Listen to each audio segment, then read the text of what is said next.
Good evening, and welcome to the St. Petersburg By Night podcasting network. Tonight, we present to you our behind-the-scenes special, After Dark.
Good evening and welcome to the St. Pete by Night Twitch channel where we play St. Petersburg by Night, a massive multiplayer 5th edition World of Darkness Chronicle set in St. Petersburg, Florida.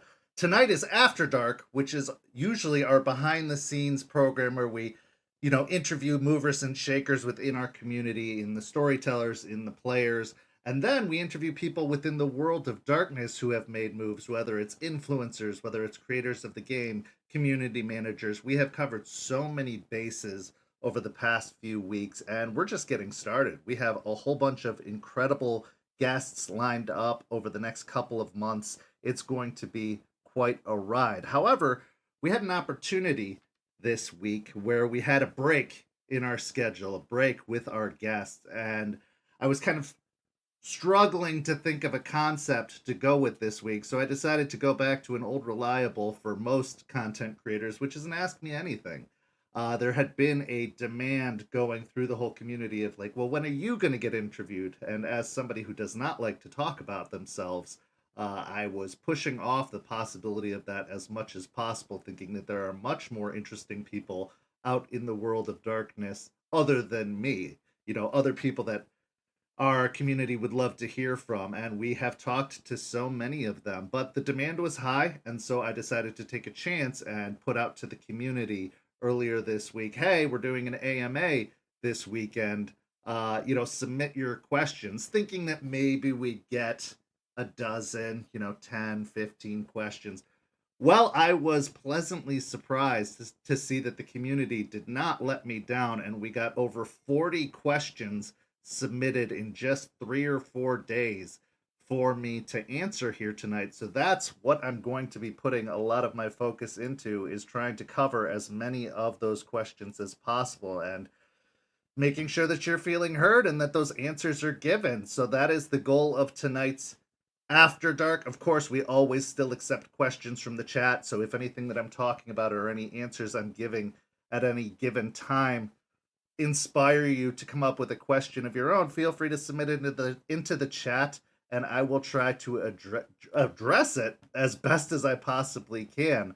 I'm very nervous about this because, again, I feel weird being the only one on screen, and I feel like there's so many more interesting things. Speaking of those interesting things, what you should do is go follow St. Pete by Night on all of the social media listed down below and in the description of the video on Twitch and on YouTube. And if you're listening to this in podcast form, you can find it in the description there as well. Speaking of the podcast, For those of you who are not following St. Pete by Night in a podcast form yet, what you see on your screen right now is the Spotify home screen for our podcast. Yes, we are on Spotify, but we are also accessible in a variety of other locations, including Apple Podcasts, including, like I said, Spotify. YouTube has a podcast function now. There are so many ways to stay up to date and stay in touch with what's happening in the St. Pete by Night community that there really is no excuse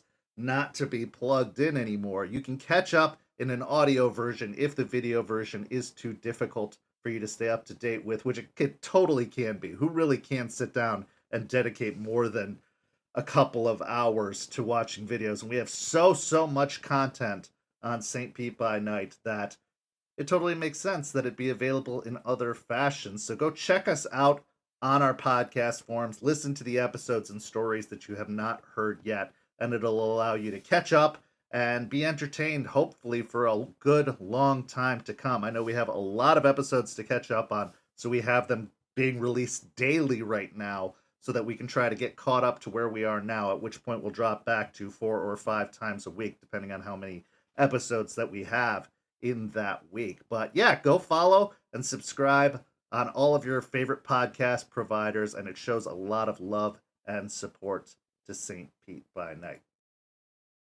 Now, I realized right out the gate that I didn't introduce myself. My name is Kent. I am the lead storyteller and host of After Dark, and you can find me at Misha Kent on all social media, but that's not really important. I don't really post anything there anymore, so follow St. Pete by Night instead.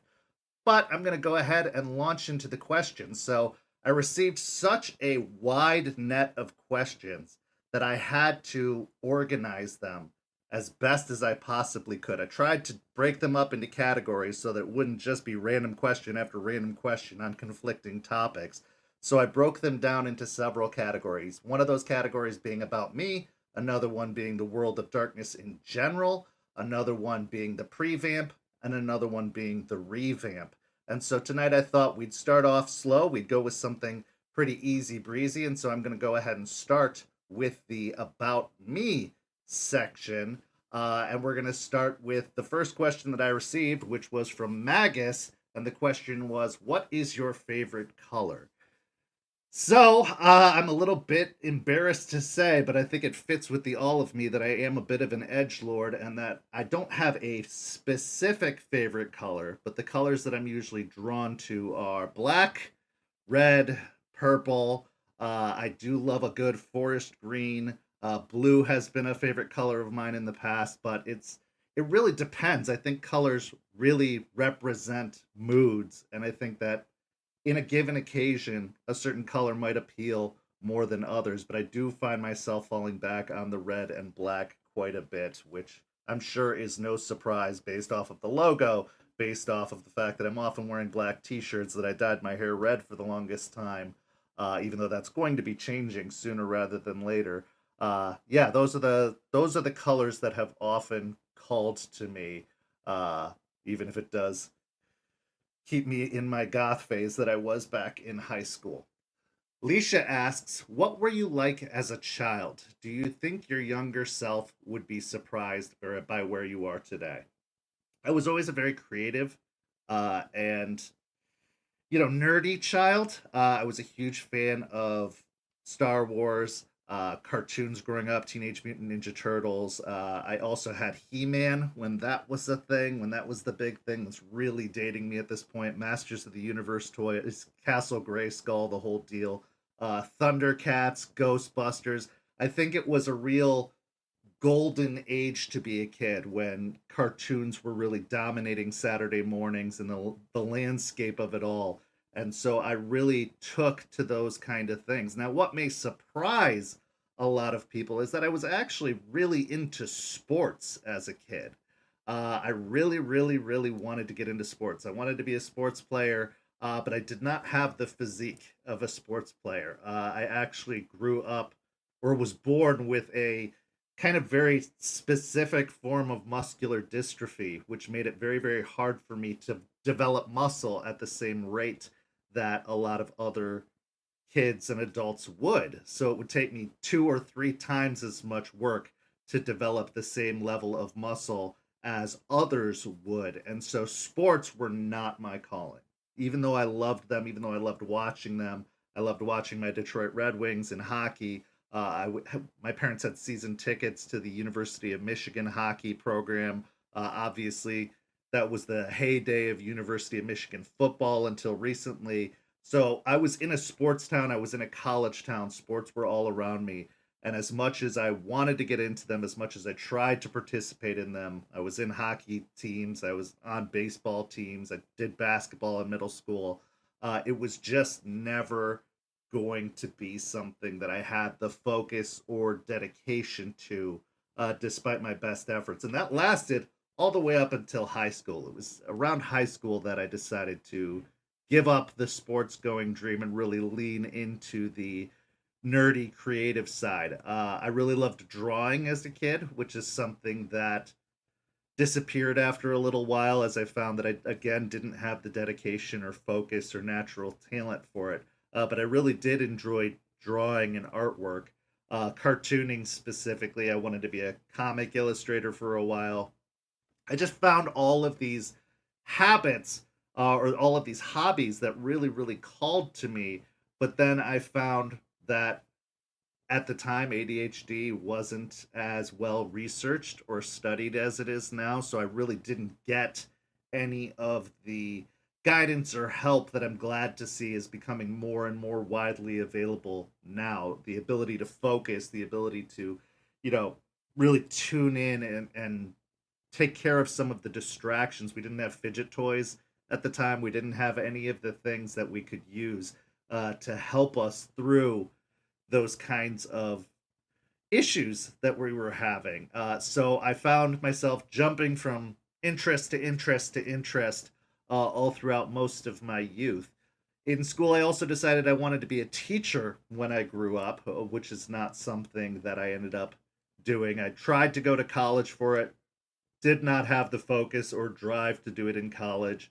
And so that didn't end up going my way either. But I think that one thing that's been a consistent thread through all of that is I wanted to entertain. I wanted to teach. I wanted to do something that allowed me to interact with other people. I think I was an extrovert by my very nature, even though I was very shy. As a child, I was very outgoing.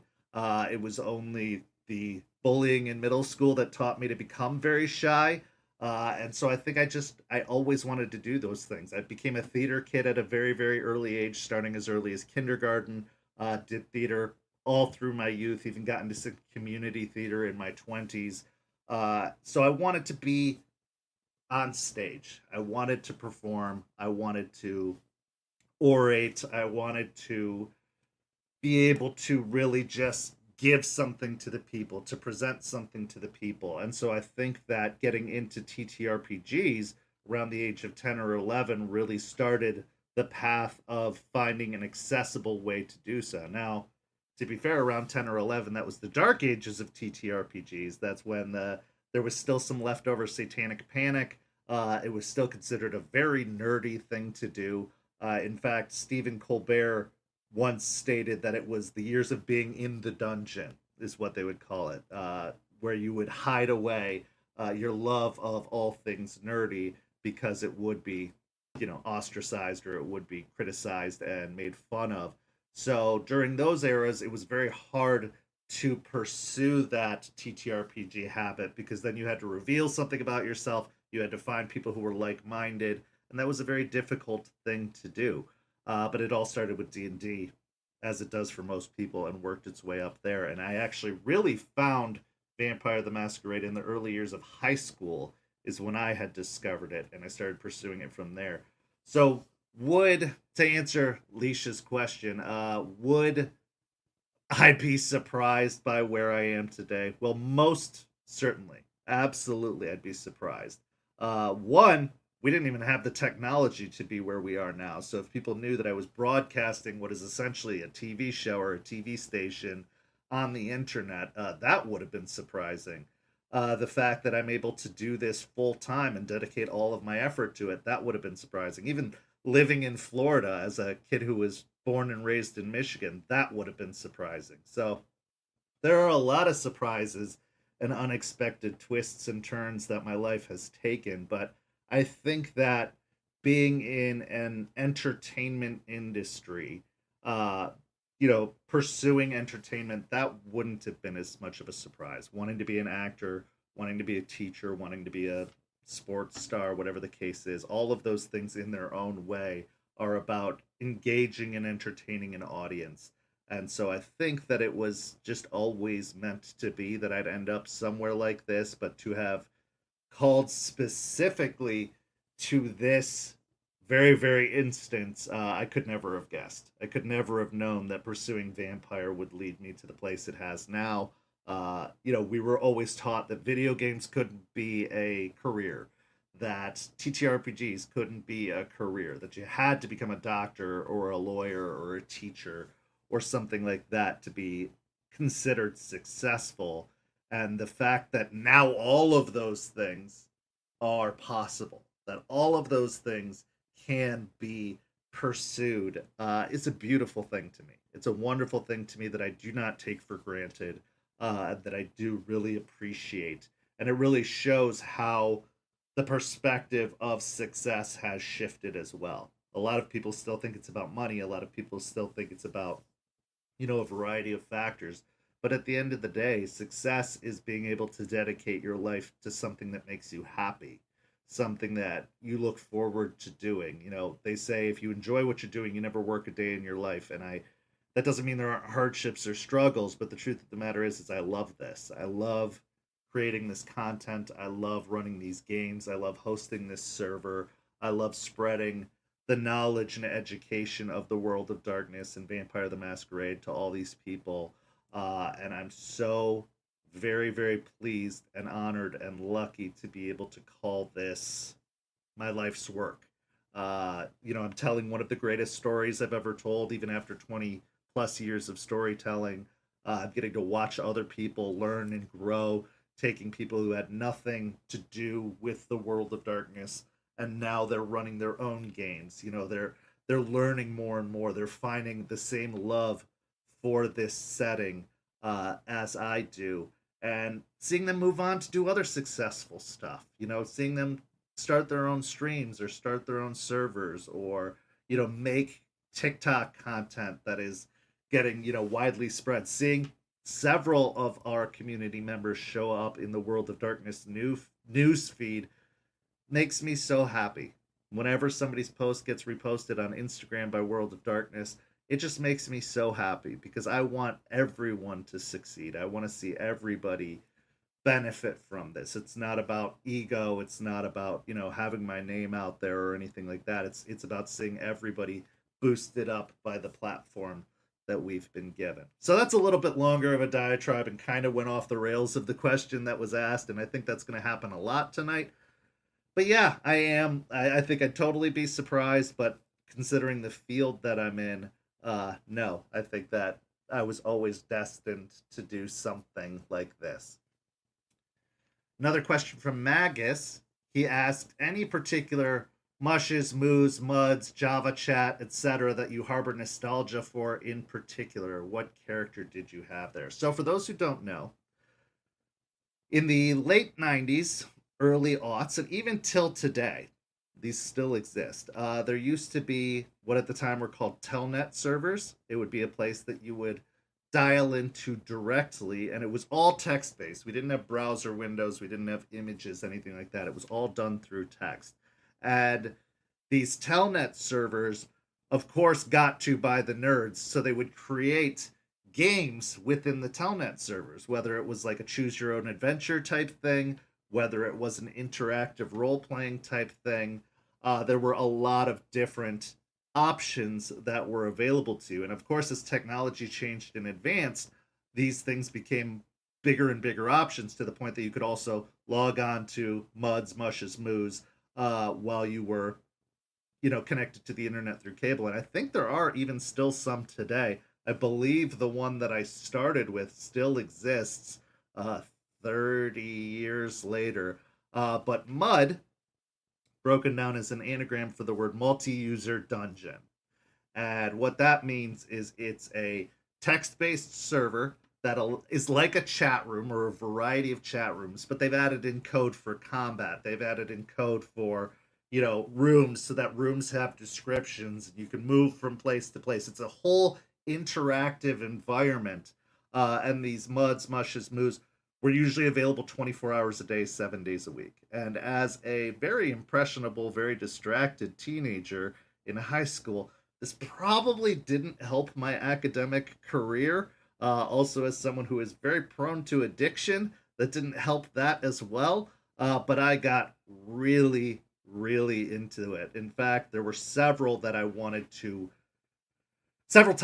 to build one myself. I even had thoughts to make a World of Darkness one, but I did not have the technical know-how. The people who are coders and programmers for servers like that are geniuses to me and have a knowledge far and above beyond anything that I could ever comprehend. But there were a couple of games that stood out to me in those days. And like I said, I think if you look one of them up, they still exist. And that one is called Harshlands. All one word, Harshlands. And it was based off of the Harn role-playing game. And this was an actual role-playing game with books that was in print. It was like a knockoff D&D. It had its own setting. It had its own lore. You can still find some of those books as well on Etsy, or not Etsy, eBay. Or if you go deep diving, you might be able to find some of the PDFs out there. But it was a fantasy setting, a low-level fantasy setting, but did scratch all of the itches of D&D at the time. And the fact that it was 24 hours a day, that you could inhabit the world and these roles, that your actions could change the course of the entire game. It was super duper appealing to me, and I visited it. I visited and revisited it all throughout the last 20 or so years, even as far as like 5 years ago, I think was the last time I gave it a shot. And it is a magnificent setting, a magnificent, coding genius brought to life. And I played a variety of characters. I played priests, I played shopkeepers, I played crafters. I always found myself going back to like a soldier, town guard, or a ranger that patrolled the woods. I would always kind of flip flop between the type of characters I would build. And usually the intent was to make a character and stick with it, but obviously things would get, boring, or the tone of the game would shift and I'd want to play something else. So I ended up bouncing around in character roles throughout the game. And obviously, if you died, you had to create a new character and start over from scratch. But that was one of the most comprehensive games that I had ever played. And I think it taught me a lot about the importance of description, from a character perspective and from a storyteller perspective, the importance of the details. You would have to write paragraph or multi-paragraph long descriptions of your character, because obviously it's all text, so they couldn't see you. They didn't have any physical reference or visual references. And so I would work really, really hard to write very comprehensive descriptions, just describing of what they would see. And then when I would get to emotes, which is essentially, describing your actions, I would also try to be very comprehensive about that as well. So it really did teach me so, so much about the power of words and painting a word picture for your players, for your storyteller, for whoever to see, and how that can be so valuable, especially in a TTRPG setting. Eventually, Harshlands spawned off into another game called Forever's End using the same code. I played that from the day it launched till the day it died. I also played a Middle Earth based MUD. I think it was called Shadows of Middle Earth, or Shadows of Isildur is what it was called. It was set before the Lord of the Rings story, but after the defeat of Sauron. So it was in the middle part there, and that was a very, very cool game. But I tried out so many different kinds, and if you are into role-playing opportunities, if you'd like to try out the text-based thing, I'm pretty sure there are still many, many muds and mushes and moos that still exist, because there are people who are still very nostalgic for that. even though video games have far and beyond exceeded the limitations they had then, and you can do the same thing in Skyrim or anything like that. There's still a nostalgia for it. And if you love to read, another thing it taught me was how to type really fast. I type so quickly now because I had to. I had to be very reactive and responsive in those MUDs. So it taught me typing better than anything ever did, to the point that I'm an insanely fast typer now, and that's something that I take a lot of pride in. But yeah, there's a variety of characters. I couldn't pick even just one from it. Uh, but there was so many cool opportunities that those games created, and it taught me about character building and coming up with characters on their own as well. Because a lot of the characters I tried to play in those games were usually based off of other character types. I pulled some from media, from literature. Those would inspire the characters that I would build, but eventually all of that work started teaching me how to come up with my own character concepts and how not to lean so heavily on my inspirations, but to instead Frankenstein them together in my own way to create my own characters. But I still make references with the NPCs that I create these days to characters from those days. I still take a lot of inspiration from those games even till now. It taught me so much about role playing in general, storytelling in general, and I'm really grateful for that time, even if it did, caused me to be a little bit more of an introvert, and it caused me to not be as social or outgoing with people in the real world. Uh, you know, who knew that would pay off in the long run? But it really did. Bardic asks, "What are your passions outside of St. Pete, and how do you balance investing in those with the server?" So for almost 2 years, there were no other passions outside of St. Pete. I was living, breathing, investing all of my time into St. Pete. This was really my only passion, and I'm grateful to a certain degree for the burnout that I started to feel. I was grateful for the revamp and making this transition to allow me some more free time in my life, to allow me to pursue other interests.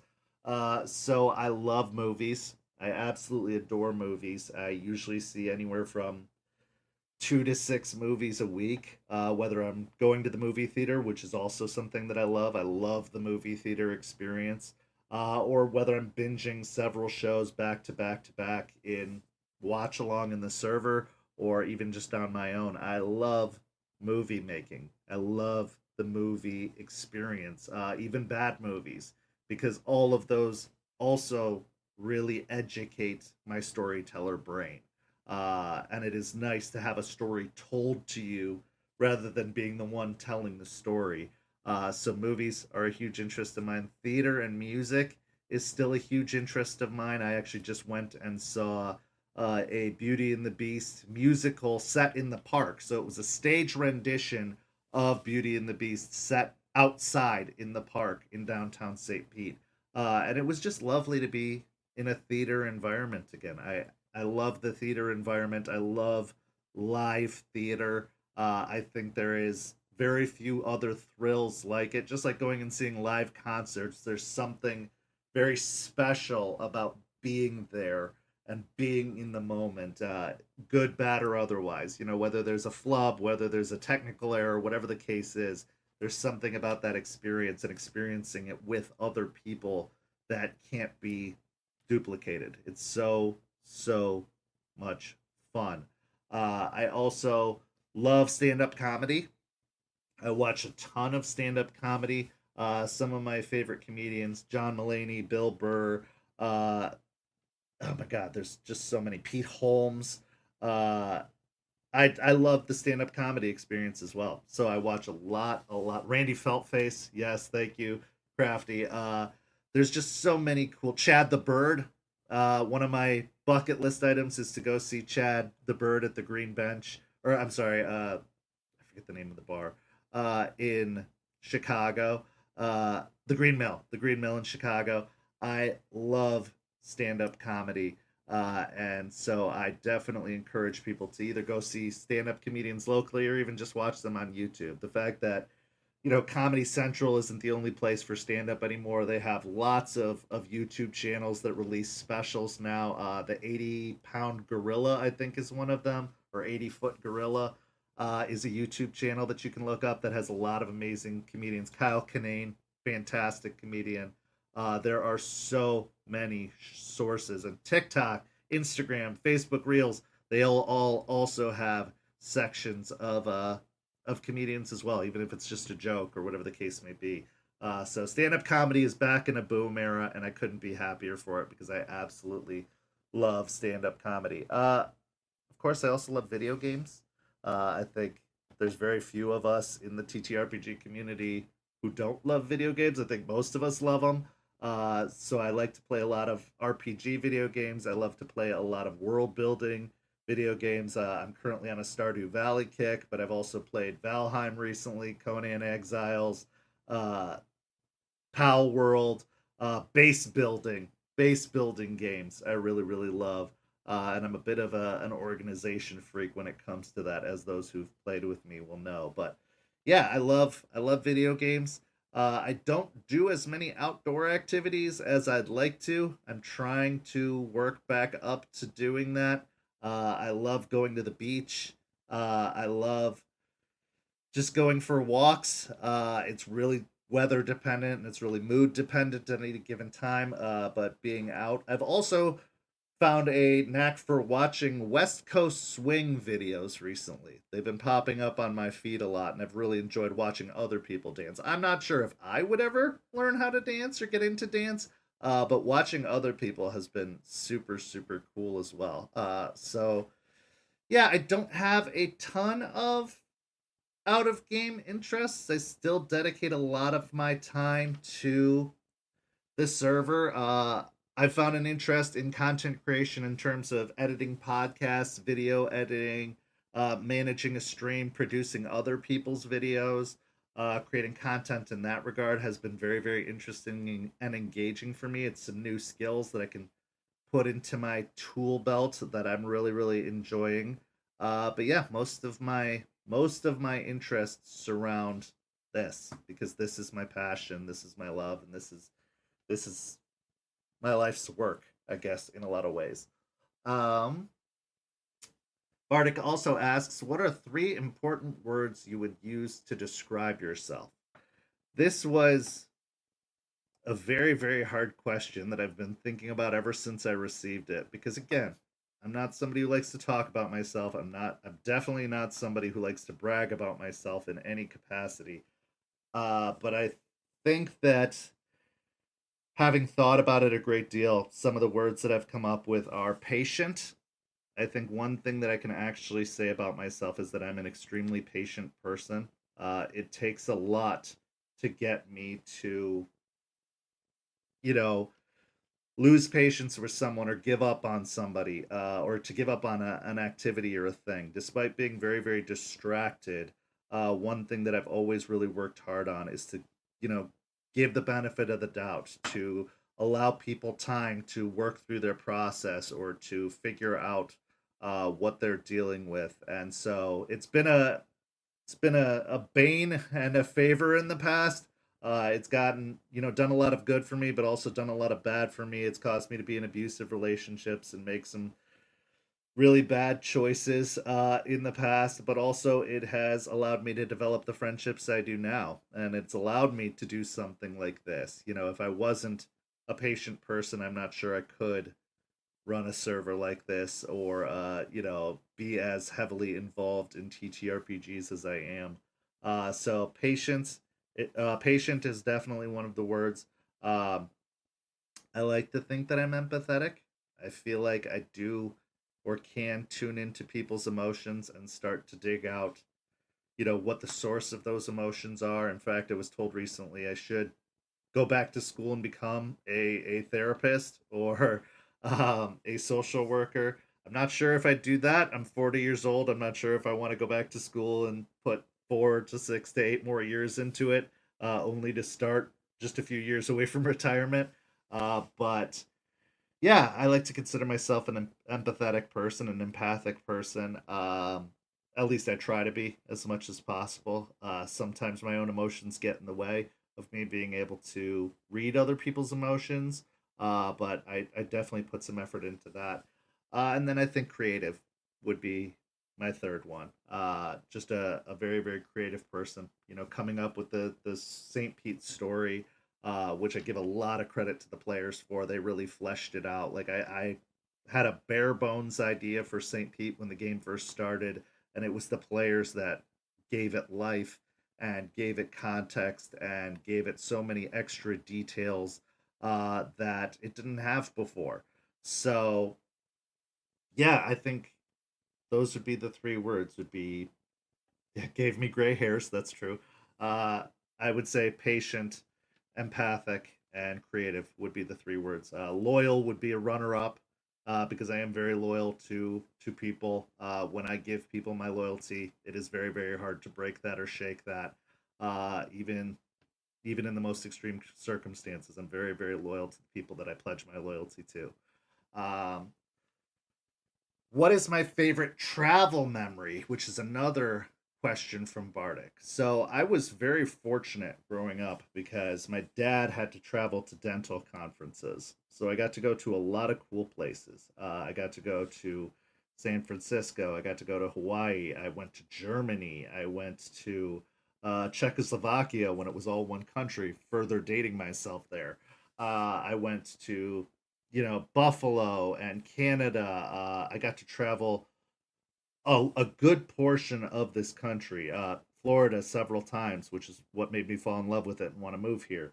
Um, but I think that my favorite overall travel experience was a road trip that I took about a year and a half ago, almost actually, gosh, almost 2.5 years ago, getting up there, which was a dream I had aspired to when I started TikTok. Is I was like, I want to take a road trip and meet all these amazing TTRPG TikTokers.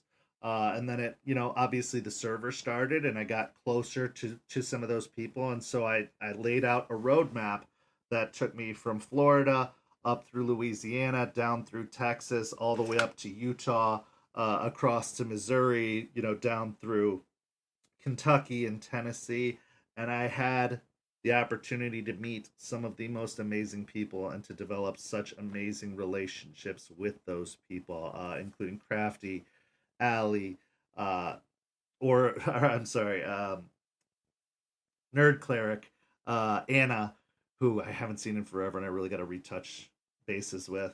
Um, I got to see my best friend Champ, who I had just started as a kind of like an online friendship, and then developed truly into best friends. To the point now that I fly out to see her every single year around the same time. I got to foster these incredible relationships and really got to get to know people, like get to see people in their home environments. I'm a person who loves driving. Those who know me know that I have to go up to Michigan a couple of times a year, and that I usually make the drive all in one day, which is about 17 hours if it's going well. Uh, I love driving, and so I decided to take a long drive through the country, and it got to see so much of the country, and it was a fantastic, just a fantastic experience. I definitely recommend everyone try it at least one point in your life, even if it's just for a week. I got to spend a whole month doing it, so I really got to take my time stopping in all these incredible places and seeing all these different versions of the country, especially in the places where people don't tend to see. Like I drove through all of New Mexico, and it was crazy. It was a crazy experience. I got to stop by Roswell, which just happened to be along the journey. It was the coolest. My AC died in Texas. Yeah, it was died in Texas, and it was the hottest on record days in Texas when it died. So I had to drive through New Mexico without air conditioning, through most of Texas and all of New Mexico without air conditioning, when it was like 100 degrees outside. I kid you not. So that was a downside, but it definitely made the experience very, very memorable. I also got to meet Kendall and Abby on that trip. We got to go Pokemon Go in Indianapolis. It was such a cool experience, just across the board. Have I could not have wished for better. It was so cool to just be able to do it, and I'm so grateful to everybody who was generous enough to put me up during that trip. Big ups to Crafty and Champ and Allie and Anna and everybody who let me stay with them for a few days. It did make that trip possible. The fact that I didn't have to be getting hotels all the time. Uh, and it was so cool. It was so cool. It was a memory I will never forget, and it's created some of the best friendships I've ever experienced in my life. And so I really, really am grateful that I had that opportunity. And maybe one day when I have a fully functioning car, I'll try it again. I don't know if I could do the long drives that I did. I think there was one day I drove for 27 straight hours. So I don't know if I could do that again. But I would definitely take the chance and go back on the road again, because it was a very, very cool experience for me, and I don't regret it at all. I don't regret the air conditioning breaking. I don't regret anything that happened. It was absolutely memorable. So if you have the chance to take a road trip, I 100% encourage you to do it. It was very, very cool. But plot out your course and make sure you have people along the way that you're stopping to see, because it was a lot. Um, Bardic also asks, when you meet someone new, what's the first thing you'd want them to understand about you as a person? Um, my heart's in the right place. I'm always trying. If I make mistakes, I'm not infallible. I'm not perfect. But I always want the best for everyone. Sometimes that means that I disagree with them. Sometimes that means that you know, I don't necessarily I don't necessarily think positively of the choices that they're making. I don't like to say judge because it's not up to me to judge. But I don't necessarily agree with how they go about things, but I want everyone to be happy, and that is 100% true. I don't want people to suffer. I don't want people to struggle. I don't want people, you know, I don't want bad things to happen to people. I want the best for everyone, and I really do genuinely try to think the best of everyone. Which gets me into a lot of trouble sometimes. It gets me taken advantage of. It gets me hurt. But I do really hope that when people meet me, they know that I'm coming from a very positive place when I'm trying to interact with them, and that my heart is in the right place. I don't like using people. I don't take advantage of people. I don't abuse people. I genuinely want the best for everyone, and come from a perspective of wanting the best for everyone. So, if there's one thing that people can take away, it's that I hope they know that I am genuine and that I do come, that my heart's in the right place. So I hope that answers that question. This is very embarrassing for me, by the way, and I'm struggling to get through it, but I appreciate those of you who are hanging in there. Um, Nori asks, what is your favorite moment in a World of Darkness game as a player or as a storyteller? So I'm probably going to cover some of these multiple times as I go through it. But there are so many incredible moments, and most of them have happened in St. Pete by Night. Most of them have happened since the creation of this server. Now, I've had some cool role playing opportunities in the past, but I think that if I were to say as a player, the entire story of my Nosferatu bird from start to finish, I have never played a character, and I think a lot of people can experience this, where at the end of the story they were completely satisfied, where they would never pick up that character again, where they would never, try to replay them somewhere else, where they got a story that had a start, a middle, and an end, and by the end of it, they were completely satisfied. And that is an experience I got to have with that character Bird in the Chicago 1938 game that Crafty ran. I got to play that character all the way through, and when it was done, there was talks of like, oh, you should bring him to St. Pete or make him an NPC, and I said I can't. Like I really can't. There's nothing else I can do with this character. I can't reprise him anywhere. I can't play him anywhere because it is perfect. The way it all went, the way the whole story went, the way I felt like I had played him was so perfect that I just can't ever pick it up again. I can't in good conscience pick it up again because I would always be nervous about tarnishing it or ruining it in some capacity. To the point that I actually killed off the character in a montage following uh, the last session. I wrote him off. I wrote him down till he was gone.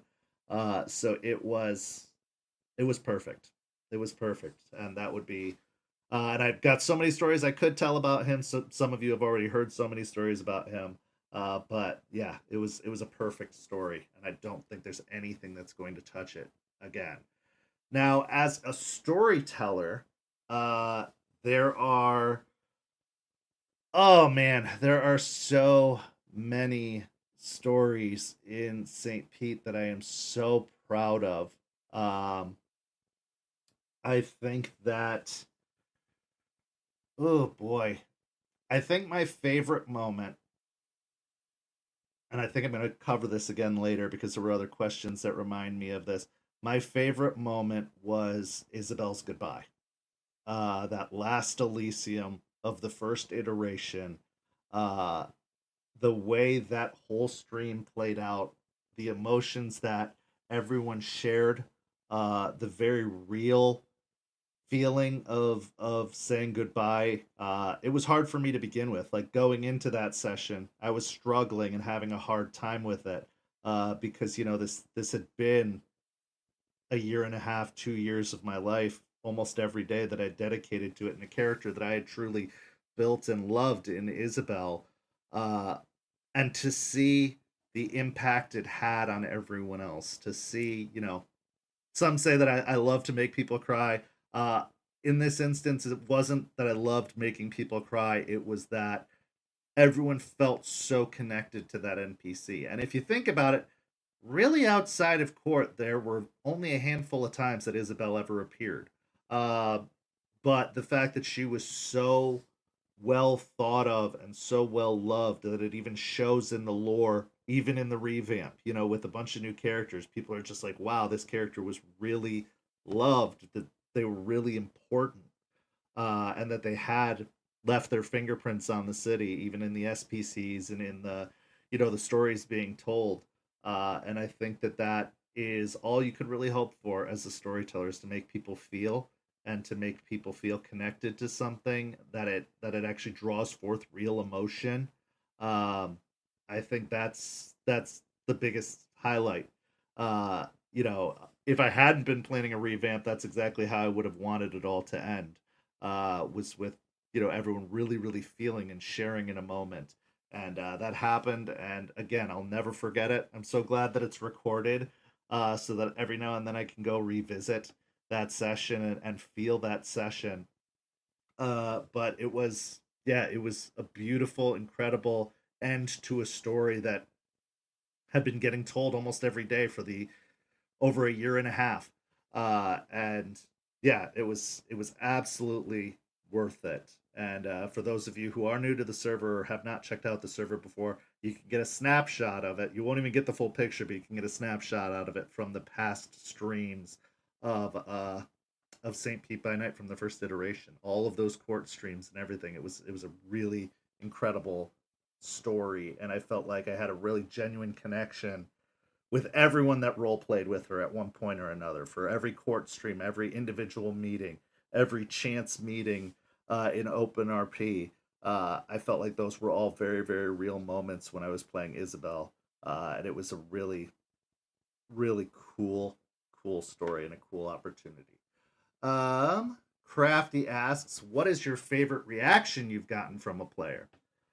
Oh man. Well, number one, that last Elysium. Again, like I was saying, to feel all that emotion from people in regards to Isabel, the importance of Isabel, that was absolutely incredible. But a very, very close second, and I'm so glad that this is on stream too, was the unveiling of Al at the Blood Wedding. When I was actually changing on stream, like pulling off the jacket and revealing the tuxedo t-shirt and all of that, putting on the middle finger sunglasses, everyone's faces. I lived for that and I still go back and watch that too, and I'm so glad the TikTok was created that really focused in on people. That was so fun. And I really was glad to see that the effort I put into the costume change, because I had really thought hard about it. I was like, oh, it'd be so great if I could do a costume. The fact that I did it and it got the reaction it got was such a payoff. So I enjoyed that so much. It's like two ends of the spectrum. There's the really sad with Isabel leaving, and then the really hilarious Al reveal. And that was a lot of fun. But there's been so many. I mean, there's been too many to count. All of the Sunday masses, those first few Sunday masses that we did, Sunday church services, where Marguerite was going through it, and all of that. It was crazy and it was cool, and yeah, everything turned out so much better than I could have ever imagined going into it. I mean, even every session of Rage Across Tampa, talking to my players afterwards and seeing just how much love they have for that story in that game. And, I've been told, and I don't know if I believe or agree with it, but I've been told that it's some people's favorite stories ever. It's my favorite story ever, my favorite game I've ever run. And that, all of that, it's always so incredible. So it's impossible. It's impossible to pick one. The Tampa by Night stream, like there's so many moments that are just absolutely unbelievable, and so many incredible stories, to the point that I wish I had recorded more of them. I wish I'd written down more of them. I wish they'd been saved somehow, but they're just saved in a memory, and it is a great memory. So yeah, so many good reactions. What is the most chaotic thing you have done as a player that actually worked? So this is also a recent thing. Not a lot of people get to play with me outside of St. Pete, outside of me usually running. And I've said this before when interviewing other people. Storytellers can make some of the worst players, but also some of the best at the same time.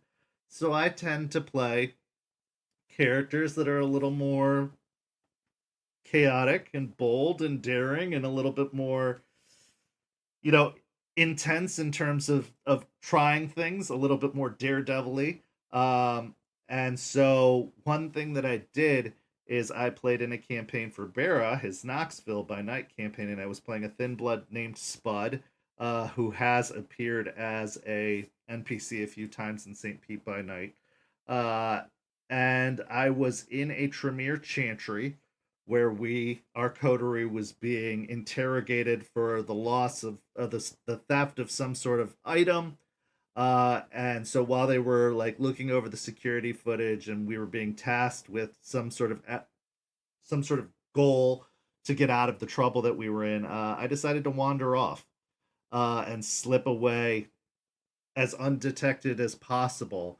And I got away with it. So I ended up basically exploring the chantry, getting into some really intense ritual areas, and ended up blowing the plot wide open in a way that the storyteller Bera didn't expect, in discovering that the regent of the chantry had been kidnapped and body swapped by somebody using really high level obfuscate, to mask their appearance, to basically mirror their appearance. So I ended up breaking into the jail, getting the regent out, and sneaking him out of the chantry, while the rest of the party was still figuring out, or the rest of the coterie was still figuring out what was going on. Uh, so I think that's one example of something that succeeded and that I got away with. Another one would be murdering a Methuselah.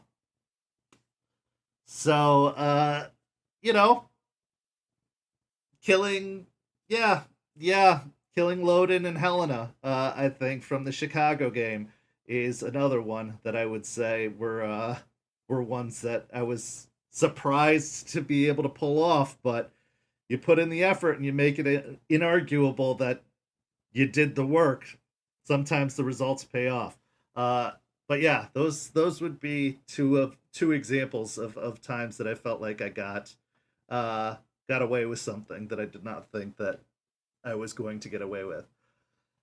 Magus, any particularly lucky rolls you remember as a player or ST that have ended up derailing an entire plot? Well, again, those two examples, I would say, are pretty straight up examples of times where things ended up working out that I could never have imagined would. Um, yes, Imelda shooting the vase. Yes, that's definitely one. Um, I can't.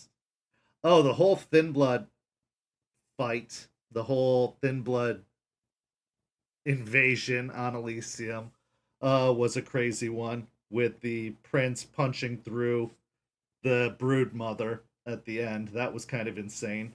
Um, but yeah, I wouldn't say that anything derails it. I think that's what makes it fun. That's what makes it better. The unpredictable nature of everything is what makes it good. And so I love when roles create crazy outcomes. I love when the unpredictable happens. That's why I'm an improv storyteller and not a planned step by step storyteller. But yeah, those would be examples. Oh my god, I've barely gotten through any questions and we're already an hour in. I am going to try to speed this up. Uh, do you have a preference for STing or playing? Why? I love STing. Uh, Part of it is the control freak nature in me. Part of it is that I love telling stories.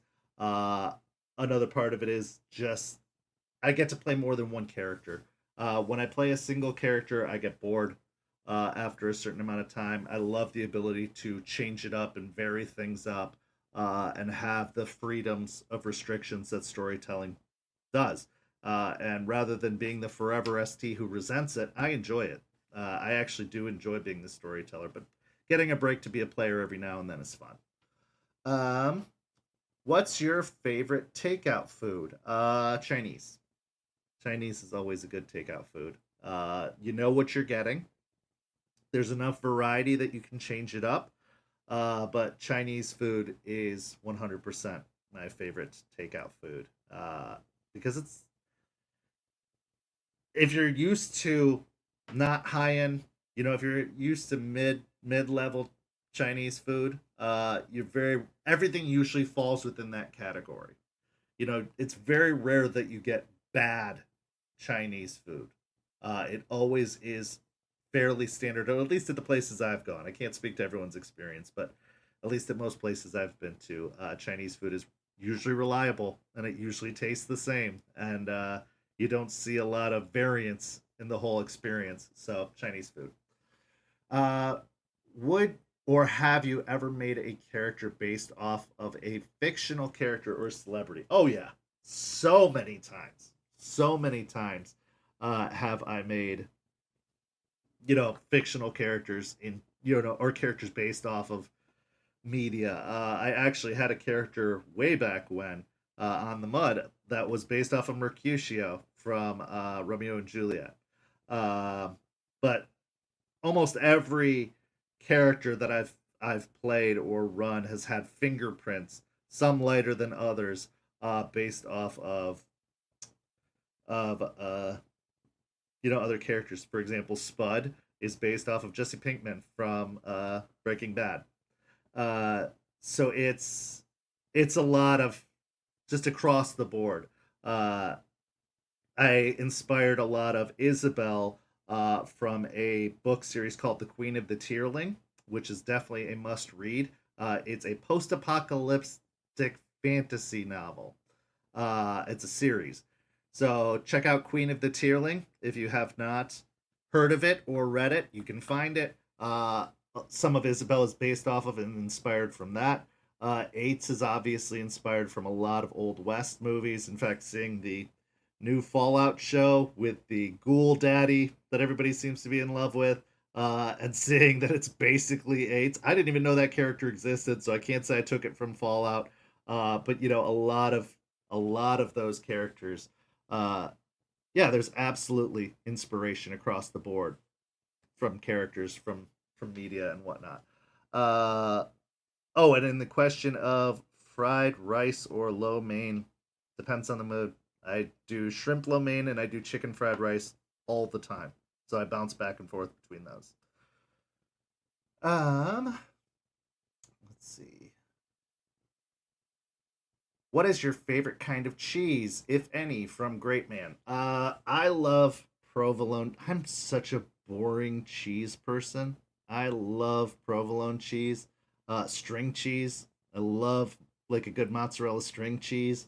Uh, it depends again on what I'm eating, but I love cheese. I love cheese, but I love very mild cheeses. I don't get into like the really fancy stinky cheeses.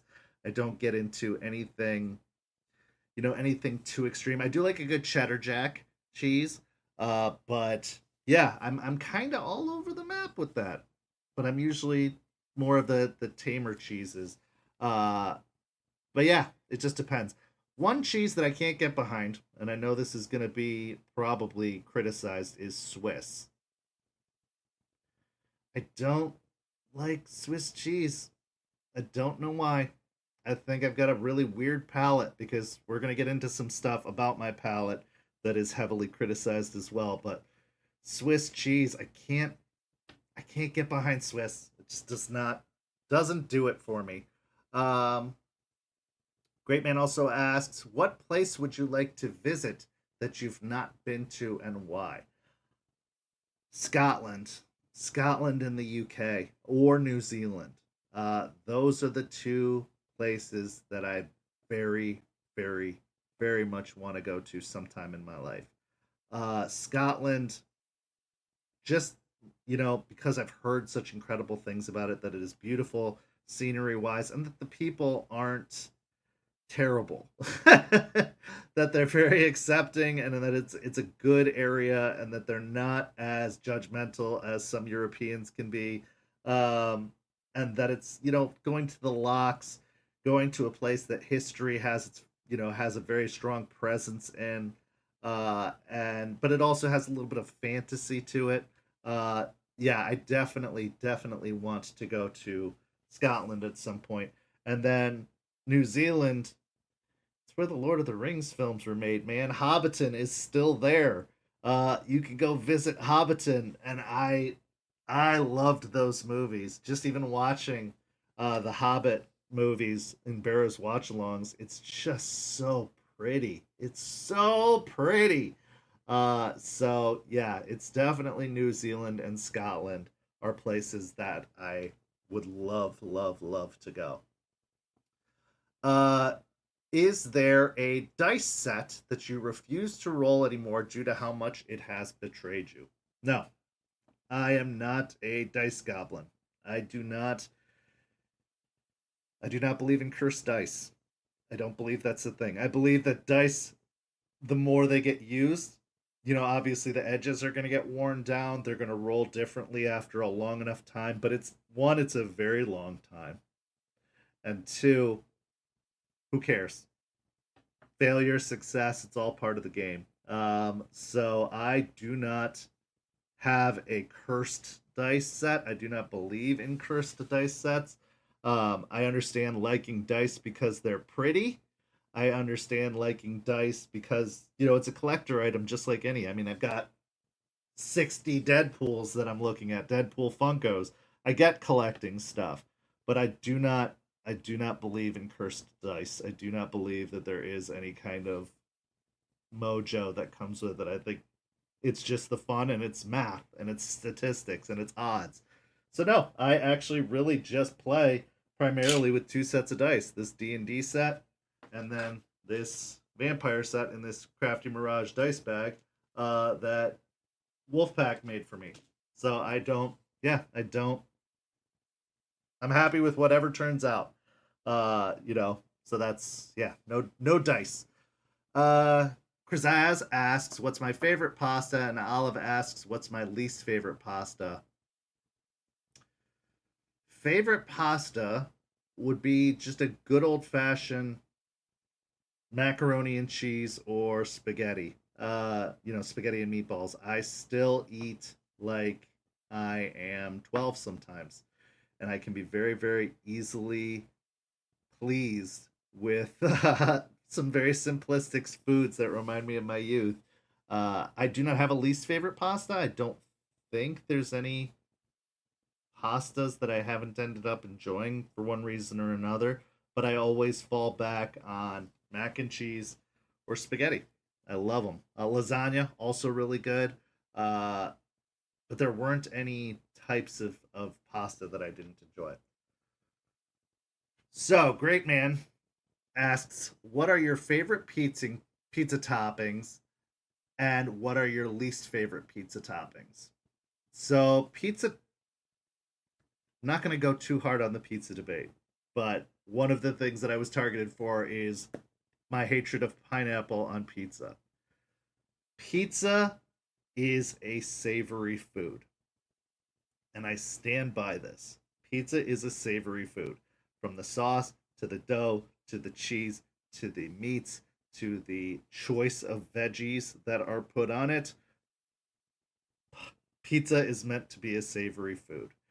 As soon as you start bringing in things like pineapple, disgusting. It is a clash of flavors, the sour and the savory, or the sweet and the savory. Gross. Gross, gross, gross, gross, gross. I do not, and I think it's a palate thing, because I know there are people who like pineapple on pizza, and that's fine. But I love, really salty meats on pizza. I love sausage, ham, bacon, pepperoni. I like onions. I like green peppers, olives from time to time. Uh, a supreme pizza is perfect. I'm not a big fan for tomato, other than the tomato sauce, but I'm good with all of those. Most of the toppings that are available on pizza. There are some toppings I've heard of but have not tried, so I don't feel like I can judge too well. But I know anchovies is an out, mostly because the concept squicks me. But there's some things that I've heard Cole and some of our other overseas friends bring up that you can get on pizza that I'm just really curious about. Uh, but yeah, pineapple on pizza or any kind of like fruit on pizza. Like I think I've heard of mango on pizza before. Disgusting. It is too conflicting. The taste in your mouth, it's too contrary. I can't do it. I cannot do it. So that should cover the pizza and pineapple conversation. But yeah, it's a conflicting taste for me. Anything juicy, anything, and it's different kind of juicy. When I say juicy, I mean like actual like pineapple juice or like kind of, I don't know, slimy. It's just really, it's gross. It's gross. Pineapple on pizza is gross. If you enjoy it, good for you, but it's gross. Best dipping sauce for pizza. I love garlic butter. The dipping garlic butter cups. I love ranch sometimes. Depends on the pizza. Sometimes barbecue sauce. Sometimes buffalo sauce. Sometimes fantastic. Absolutely fantastic across the board. Best topping. So the most reliable pizza topping is pepperoni and cheese. A good traditional pepperoni and cheese pizza. It's really hard to screw up. I'm not going to say it's impossible, but it's really, really hard to. I love buffalo chicken pizza, which is chicken, olive or not olives, onions, buffalo sauce. I think they throw some peppers in there sometimes too. I usually add peppers to it. Um, Fantastic, fantastic, just amazing. Yay or nay on Hungry Howers? Depends on the Hungry Howers. I've had a few that are good and a few that are bad. But that's the same with any pizza place. I've had terrible Domino's. I've had good Domino's. We actually have a place here called West Shore Pizza, It's a local joint, started over in Tampa. They make gigantic traditional, I think it's like New York style pizza, where it's the enormous slices where you can buy a slice and it's essentially an entire pizza to itself. It's really good. Next Kindred Con, I definitely recommend everyone checks out West Shore Pizza.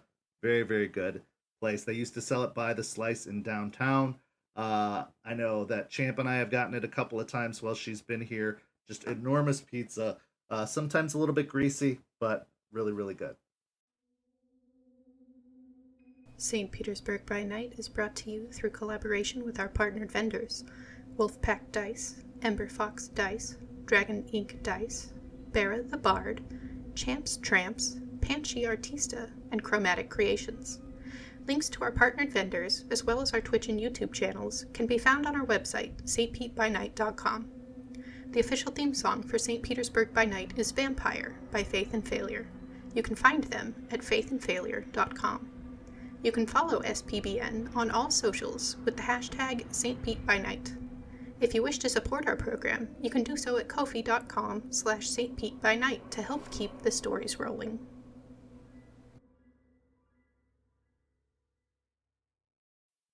So that's the pizza discussion. So now I'm going to get into the pre-vamp questions and the World of Darkness questions and the revamp questions to try and get through as many of these as I possibly can without going over too much. So the pre-vamp question, Krazaz asks, is there anything in the pre-vamp you wish you could have changed?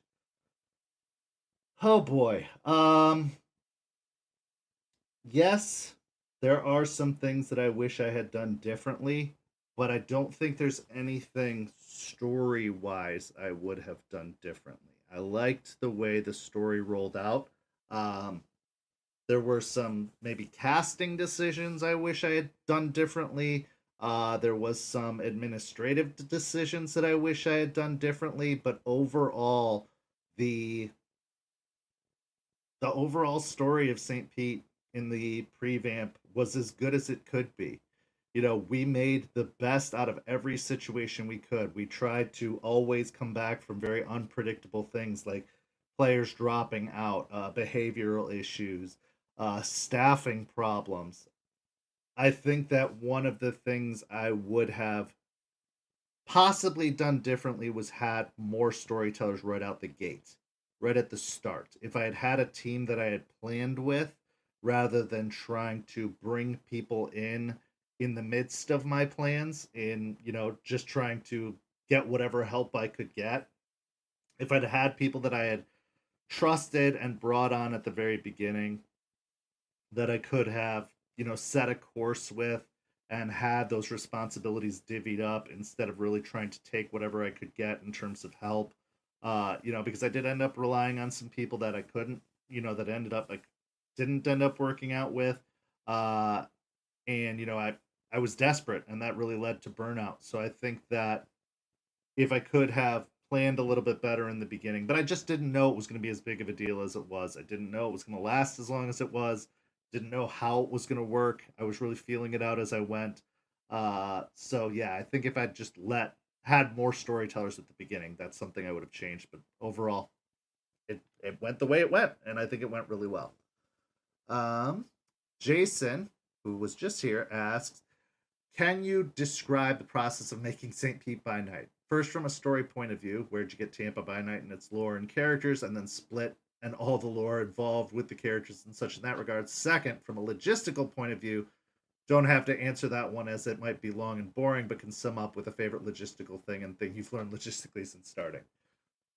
So I did an entire episode of this, which was the first lore episode, which I'm intending to do another lore episode since, but that talked a lot of the creative process of how I came up with the St. Pete by Night setting. So if you want the full and detail explanation about how the lore came to be about St. Pete by Night, go check that episode out.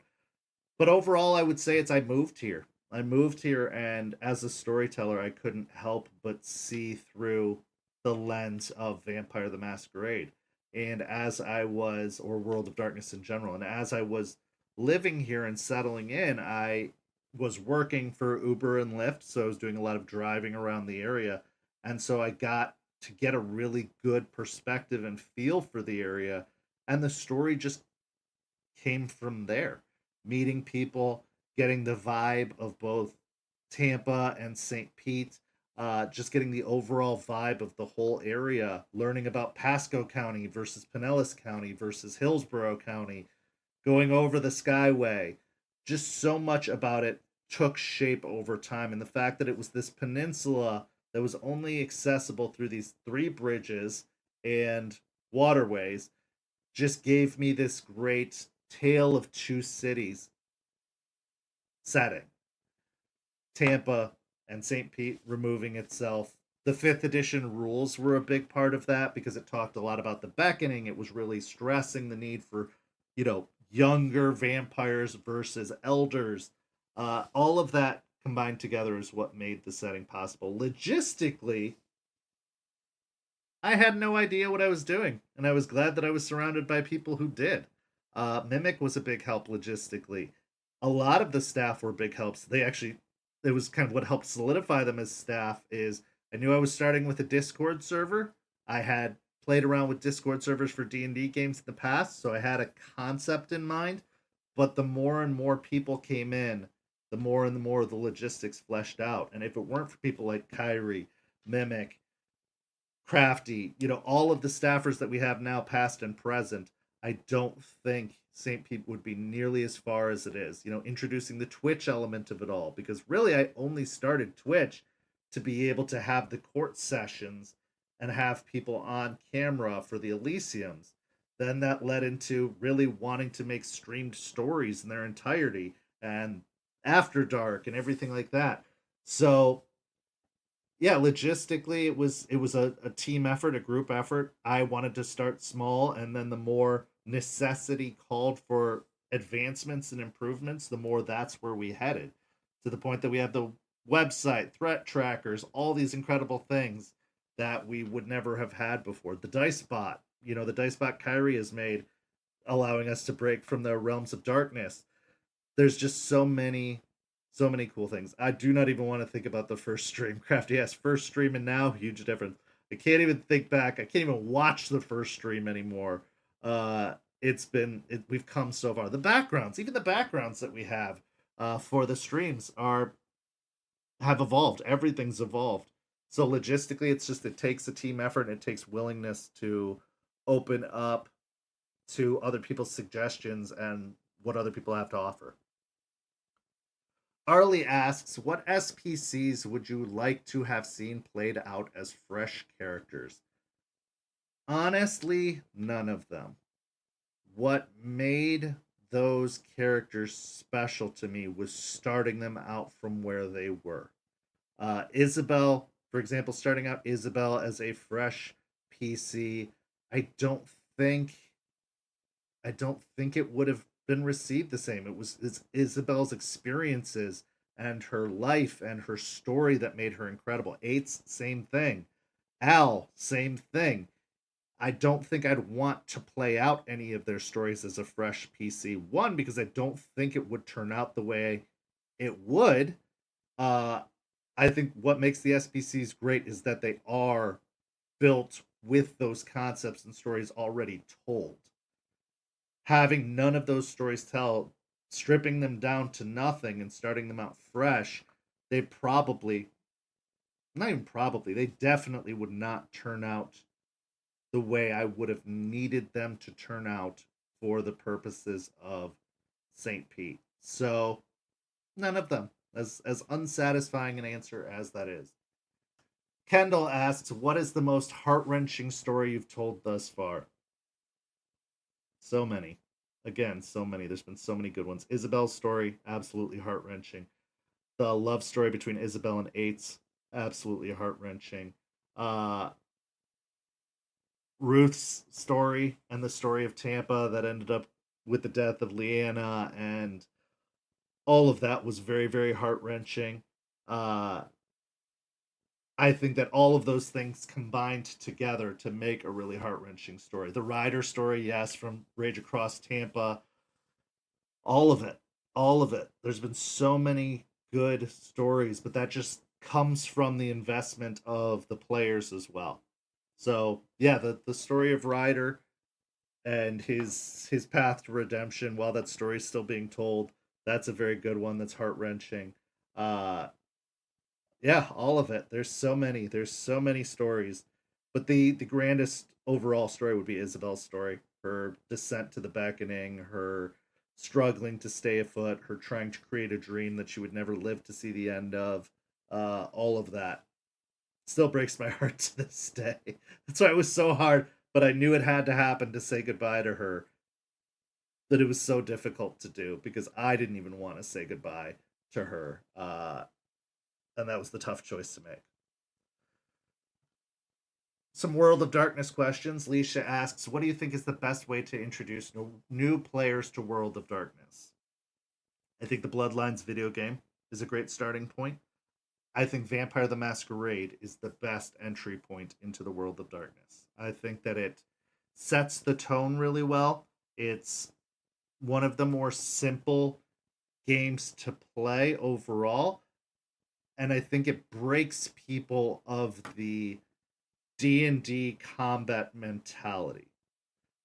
So introducing people, the best way to bring them in is through Vampire the Masquerade. It really slows the pace of story. It really accentuates the need for character growth and building. I think that it's a really easy access point, unlike Changeling or Mage. I think that Vampire is the best way to go through, but other forms of media, you know, the books, any of the books, any of the novels is a good way in. The Bloodlines video game is one of the most enjoyable video games I've ever played, and two, really sets some good simple lore out for people to see. It introduces the concept of clans, it introduces the political structure, it introduces the varying sects, but it doesn't hit you over the head with any of it. So Vampire would be the best way to bring people into World of Darkness for sure, no question. And then you can expand out to what you like more. So if you really like more combat focused stuff, you can go towards Hunter or potentially Werewolf. If you like more supernatural, you can go into Changeling or Mage. If you like the darker themes, you can go into Wraith. So I think there are many different avenues to go off from there, but Vampire is the best starting point. Krazaz asks, ignoring the obvious cultural insensitivities that have plagued the history of World of Darkness, what core lore element of World of Darkness would you want changed?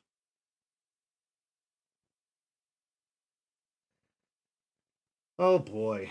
Um there's a lot of little pieces of lore that I was always curious about. Why did they do that? What was the purpose behind this? I think, and it's already been done. One I would have changed would have been the whole way they brought about Gehenna, the whole way they wrapped up the entire World of Darkness in third edition, the way they ended the story altogether. I did not care for that at all. Um, and strangely enough, I think I would change their origin, but not because I think it's bad or wrong. I think I would want a clear cut, even if it's just for storytellers, this is how it happened. This is what actually happened.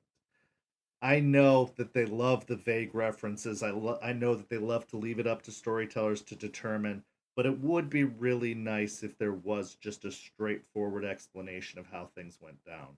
Um, a creation story, an origin story for a setting is very, very vital and very important, I think. So having clear cut answers that, like, yes, Cain is a thing. Yes, the antediluvians are a thing. For sure. Definite definitions of not this is what descendants of this person believe, but this is the truth. You know, yes, Arakel and Malkav were twins. Yes, Solid was related by blood. Whatever the case is, I think that having a straightforward answer to questions is important. And I think that they have really done that up and down throughout the past. And maybe it's just changing the narrators, maybe it's changing who's writing. I would really love some clear cut answers, a clear cut timeline. There's so many incongruities in the bloodlines of certain vampires that you can't connect the dots very well. I just love some clear, straightforward answers to some things uh, that they haven't given us yet, and I don't think that they ever will give us. And I I just really love it ironed out and cleared up. I think it would be very, very nice. And I think if they stopped worrying about inheriting other people's work and just wrote it and made it straightforward, that would be a huge answer. But there's no specific instance. Yeah, the lineage of the Nosferatu, Baba Yaga, the Iron Curtain, all of that kind of stuff. It would just be really nice if it was all straightforward. If they said, this is what you can tell your players, but this is what actually happened, or this is the actual truth, would make a huge difference. I'm not a lore gatekeeper by any means. I encourage people to go play however they want to play, but I love the accuracy of lore. I love telling stories within lore, and I'd really love some assistance with that from World of Darkness, because I love the lore. I love what they've set the groundwork for, and it would just be really nice to finish it off strong with solid laid out lore. Next, Walks Pat asks, what is your World of Darkness instant ick? Mummy, Demon, and Samuel Haight. It's just that. Mummy, Demon, and Samuel Haight. I see where their heads were at. I hate the way they did it. I think that it was just clearly them going beyond absurd with the setting. They taking it too far. They wanted to make money. They wanted to release another book, and it's just it's ridiculous. It's ridiculous writing. It's trolling. It feels like trolling on behalf of the people who wrote it. Like, is anyone really going to take this seriously? Is there a way that those things could be done? Yeah, I do. I think you can make a mummy character muted. Maybe there'll be a 5th edition mummy and they'll do it better. Demon is an interesting concept, but it feels like trolling. It feels like they just got to a point that they were like, forget it, we're just putting out Kindred of the East. Absolutely, 100%. I see where they were going with it, but it's bonkers. So yeah, those give me instant ick, and that's why I don't usually tell stories with them. I don't tell stories with Kui Jin. I don't, I don't bring those elements in. And I'm interested to see what 5th edition does, if they are even going to touch on those things, or if they're going to just move past them or ignore that they ever happened and keep pressing along. But those are definitely instant ick. Describe your favorite World of Darkness character you've gotten to play. So I am taking this as from lore. And my favorite World of Darkness character I played from lore is Beckett. Cuthbert Beckett. It's one of the most well-defined characters in lore, I think. It is one of the most fascinating. He is one of the most fascinating characters in lore. He is a perfect addition to any setting because there's not a lot of argument with why he would be there or why he would show up. He just shows up. He just appears, and it's fine. And you can write any reason, any excuse for him to be there, that there's a relic he's looking for, that there's he's on his way to somewhere else. He is the character that makes the most sense to just show up and to pass through, and you can bring in whatever lore you want. He's a great, receptacle for answering questions about the storyline. He can be a great resource to your players or a great detriment to your players. He's amazing. He's absolutely my best and most favorite World of Darkness character from lore. There are others that I've gotten to play and have played that I have enjoyed. When I was young and silly and ridiculous, I played Kane once. That was fun. But it was silly. It was ridiculous. Not something I would ever do again. But it was fun for that game. Uh, but yeah, I think that Beckett, 100% Beckett would be my favorite lore character that I've ever played, hands down. I also love Anatole. For those who want to look into lore, Anatole, who was a mentor to Beckett, a traveling companion with Beckett. Lucida de Aragon was also a favorite of mine. I once played a campaign where I was playing the three of them, and they were interacting with the coterie. That was fun. But yeah, Beckett is still far and away my favorite. Great Man asks, outside of St. Pete, which city location would you love to see a book for, and what splat would it be for? I'd love to see a World of Darkness book for any setting. One that covers all of the elements of the World of Darkness in that setting. Right now, my eyes are on Miami. I want Miami so bad, just because I want the story of the Anarch Revolution. I want the characters fleshed out better there because it would benefit our setting. I want Florida's never been touched before, but I would love a World of Darkness book for a setting that details the entire setting in full. Uh, I think that one that I would love would be Paris. I want the full World of Darkness lore book, and not just the Paris by Night that's released only in French, because I have seen that, and as much as I want a translated version of that, that would be great. I want a Paris setting book that details the coming together of the Camarilla, Prince Vian. I want all of that time period outlined, and where it's at now. Where are we now after all of that time? Where have we ended up after all of that time? Take us from Dark Ages. Take us from the Conclave of Thorns all the way till post Gehenna. Like, where are we at now? I would love a Paris book so bad.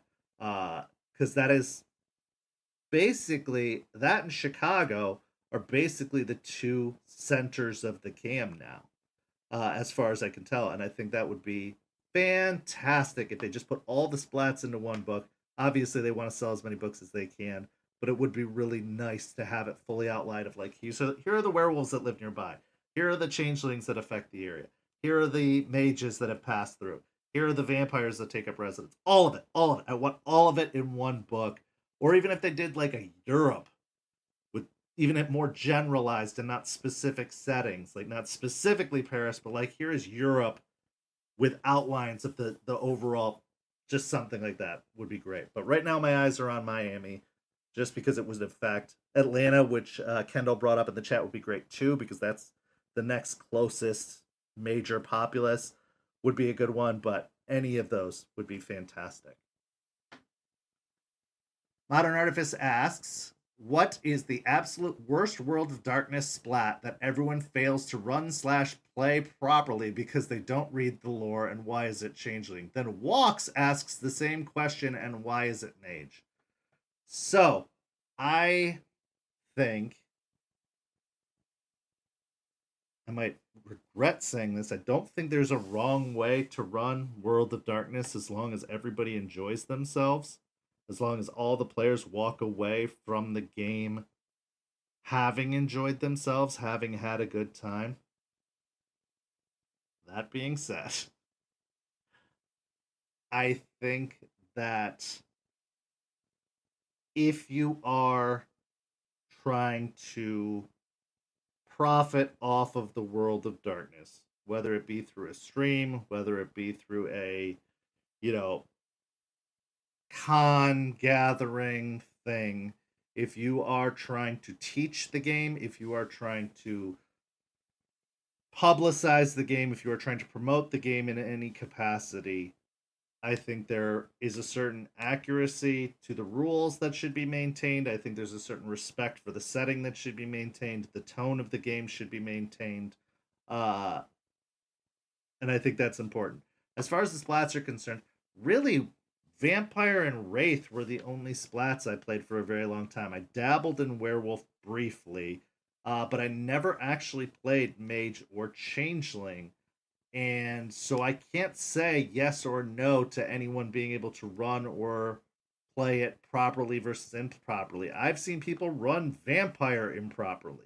I've seen people run pretty much every splat improperly at one point or another, or in a messy fashion, or in a way that didn't fit what they were going for or the setting. So I've done it. I've run it improperly. So I don't have a statement on that one way or another, but I think that the ones that I could see being the messiest are Mage and Changeling and Mummy and Demon and all that kind of stuff. Which World of Darkness splat do you think deserves more love than it gets? Wraith. Wraith, Wraith, Wraith.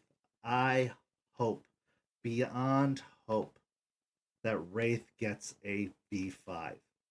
I would take Wraith over Mage. I would take it over Changeling. I would take it over any other splat left to be released. Wraith has to be released. I'm begging, putting it out there, I'm putting it out into the universe, I'm putting it out to World of Darkness. I'm begging for Wraith because it is such a phenomenal setting. It is such a phenomenal way of breaking down the afterlife and what happens after. And it's a continuation. So if you have Hunter first, that can break into werewolf or vampire, depending on what happens to them. And then when those characters die, they go into Wraith. I think it is a full, comprehensive story in the steps. I think that it is such a cool setting of the afterlife, but how you can still impact the real world. I love Wraith, and I do not think it gets nearly enough love. I see people yelling for Mage. I see people yelling for Changeling. I'm telling you, Wraith is so great, and I really, really hope Wraith comes first. I'd love Wraith to be a bridge between Mage and Werewolf. I think it would totally make sense. Or if Mage is definitely going to come next, please put Wraith out after that. Wraith is fantastic. Let's see here. Magus asks, out of all the World of Darkness books that you've had the chance to read, is there one that's a particular favorite? What makes it stand out in comparison to the hundreds of others? The book that I really found myself loving was the Victorian Age vampire book. We had Dark Ages, we had Masquerade. We didn't really have any other time periods outlined. And it was shocking to me that Victorian Age, which is Bram Stoker's Dracula, so much classic literature, Jack the Ripper, Jekyll and Hyde, so many cool horror stories were told in the Victorian era. And when I heard that book was coming out and when it was released, I bought it immediately. And I bought the London by Night book immediately. I love the way they laid it out. I loved seeing the updated versions of the stories, of the different NPCs. I loved the setting, just this whole gas lamp, by night storytelling. I loved Victorian era, and I loved that book. And I loved that book so much that I had to buy a second copy of that book because I wore through the first book so many times. It is a fantastic setting. I might go back and read Wild West Werewolf just because I'm obviously loving Werewolf as much as I am right now because it's another setting change. But Victorian Age Vampire, that to me is the perfect era to run a vampire game. Masquerade is probably second. Dark Ages is a little bit more rough, but I loved Masquerade, or I loved Victorian Age Vampire. Simon asks, what piece of old lore do you want to see as a lore sheet? So I kind of mentioned this, and I'm surprised that it wasn't. ever made into a lore sheet. It's the Prophet of Gehenna, Anatole. I think that that should have been a lore sheet, and I don't know why it wasn't. Anything about Anatole, Lucida, even Beckett not having a lore sheet makes absolutely no sense to me, because those three characters, Theo Bell got a lore sheet, but Lucida and Beckett and Anatole didn't. They were all on the same level in my mind. Like, they were all of the same esteem and rank, and I would love to see a lore sheet written for Anatole, for his sacrifice, for his predictions about Gehenna, for everything having to do with that. Like, I love some of the, you know, Malkavian stuff that they've put out, but an Anatole lore sheet is a must have. And a Beckett lore sheet is a must have. And the fact that those do not exist, that characters from the Bloodlines video games have lore sheets, and those pivotal characters do not, is criminal to me. Is criminal. So I think that they should be made a thing. I think that those should exist. As far as is he even mentioned in V5? Beckett, I'm pretty sure, is mentioned in V5 due to the fact that they re-released the Book of Nod and all of that. That has been established. I think Anatole is mentioned at one point or another. But they don't really go into the lore a lot. I think Lucida is even mentioned as well in the Sabbat book at some point. But they don't, it's not clear. It's very muddied into what they released and what they made references to. But this is what I'm saying. Give us a clear-cut timeline. Give us some outline. Like, that's something that the older editions of Vampire did well, was that they gave you books after books of, like, here are the important characters of this time period. Here are, you know, the different settings with the By Nights and the Rage Across and all those books. They gave you information that V5 is working its way up to, it sounds like, but hasn't quite done yet. The Camarilla and the Sabbat and the Anarch books are some of the biggest teases I think that we've received, where they outline the factions to a certain degree, but they don't give us nearly enough information, and it hurts me. It hurts me so much that those are not better outlined. Also, if from what I'm hearing right, LA by Night is lore, is canon. That means Beckett made an appearance in LA by Night, as did Lucida, which makes them canon. So there you go. There's some canon of those characters officially by World of Darkness itself in lore. But yeah, I would love to see an Anatole lore sheet. I think he is one of the most underrated characters. The Transylvania by Night story is incredible, and yes, I need that so much.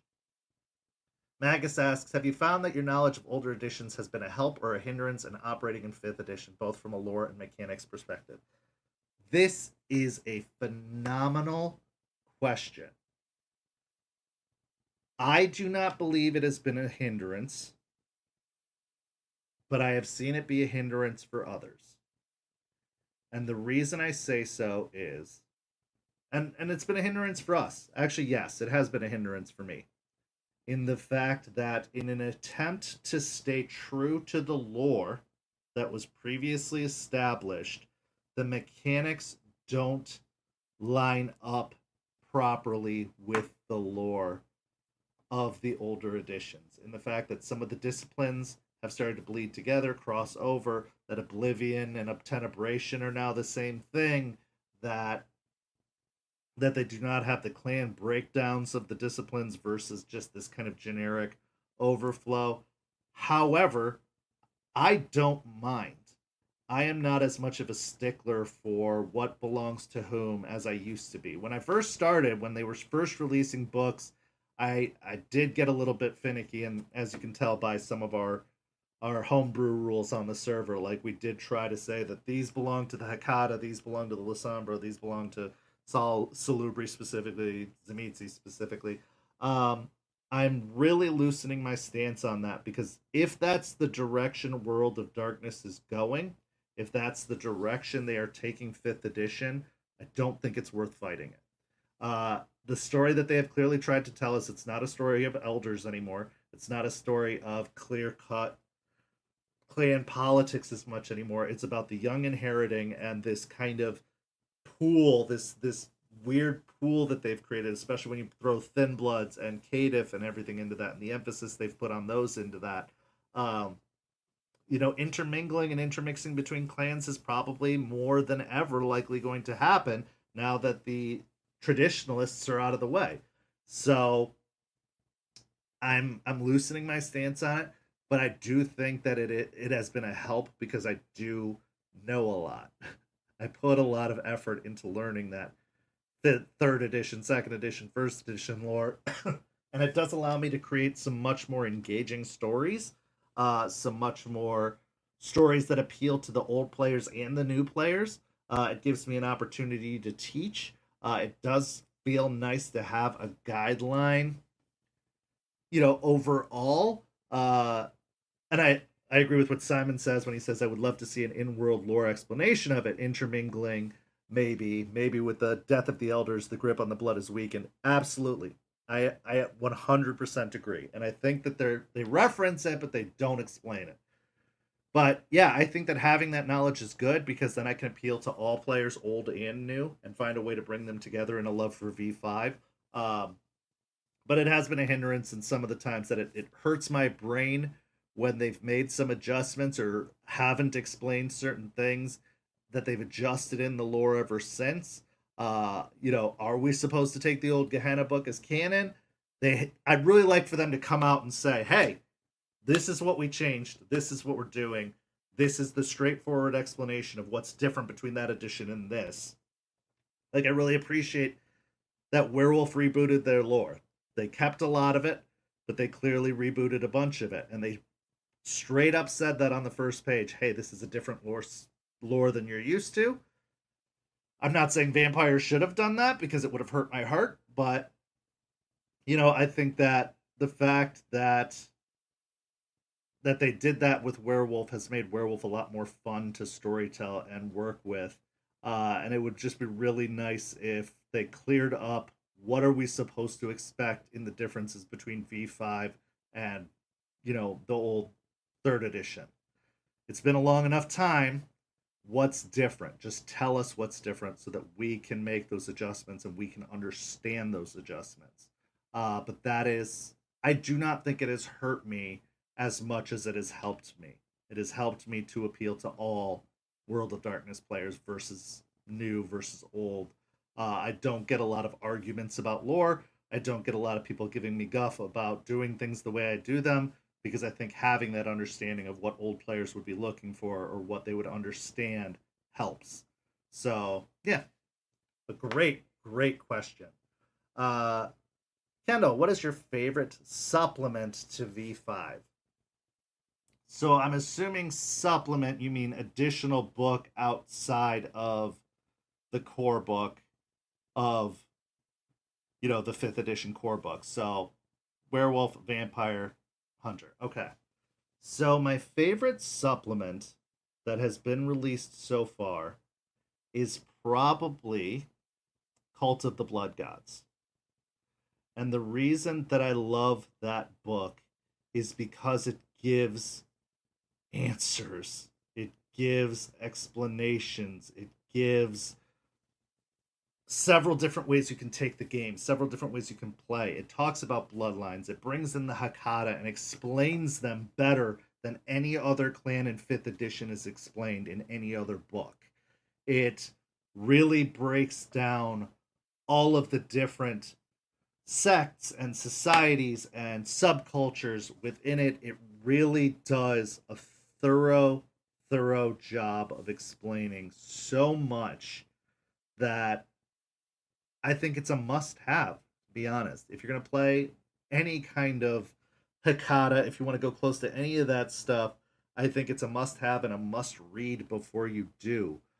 There's just so much important information. Cult of Mithras, all of this stuff is better fleshed out in that than any other of the 5th edition supplements or any of the other 5th edition books so far. Follow up to that would be Player's Guide. Player's Guide is really good because it finally puts all of the pieces together. It takes all of the stuff they did in Chicago and Cult of the Blood Gods and, any of that, and it puts it into one book that is easy to digest and a quick reference, so that you don't have to hunt down the ministry information in the Anarchs book. You don't have to hunt down the, Banu Hakim information in the Camarilla book. It's all in one place. So that is a must have as well. If you're going to get two books, get the core book and the player's guide, just because it's all in one place. It should all be in one book, but fine. That's the way they did it. I'm fine with that. The book that I felt was not as great as it could have been was Blood Sigils. I think they had an opportunity with Blood Sigils that they didn't quite capitalize on. It's fine. It's good. It's some cool extra abilities for blood sorcery and for thin blood alchemy and stuff like that. But I felt like it was a missed opportunity and was overhyped and under delivered. But if that's the direction they're going, who am I to say? I put my own expectations on it, but I do think it under delivered for what it could have been, and maybe that's coming from an older mindset of like the different paths that were available to Tremere and everything like that, and whether they were going to bring in Levin bolts and whether they were going to bring in movement of the mind and everything like that. And I just felt like for as long as we waited for it, for as long as they told us it was coming and they had pre-orders and all this other stuff, it really under delivered in my mind. And yeah, so, but Cult of the Blood Gods and Player's Guide, solid books.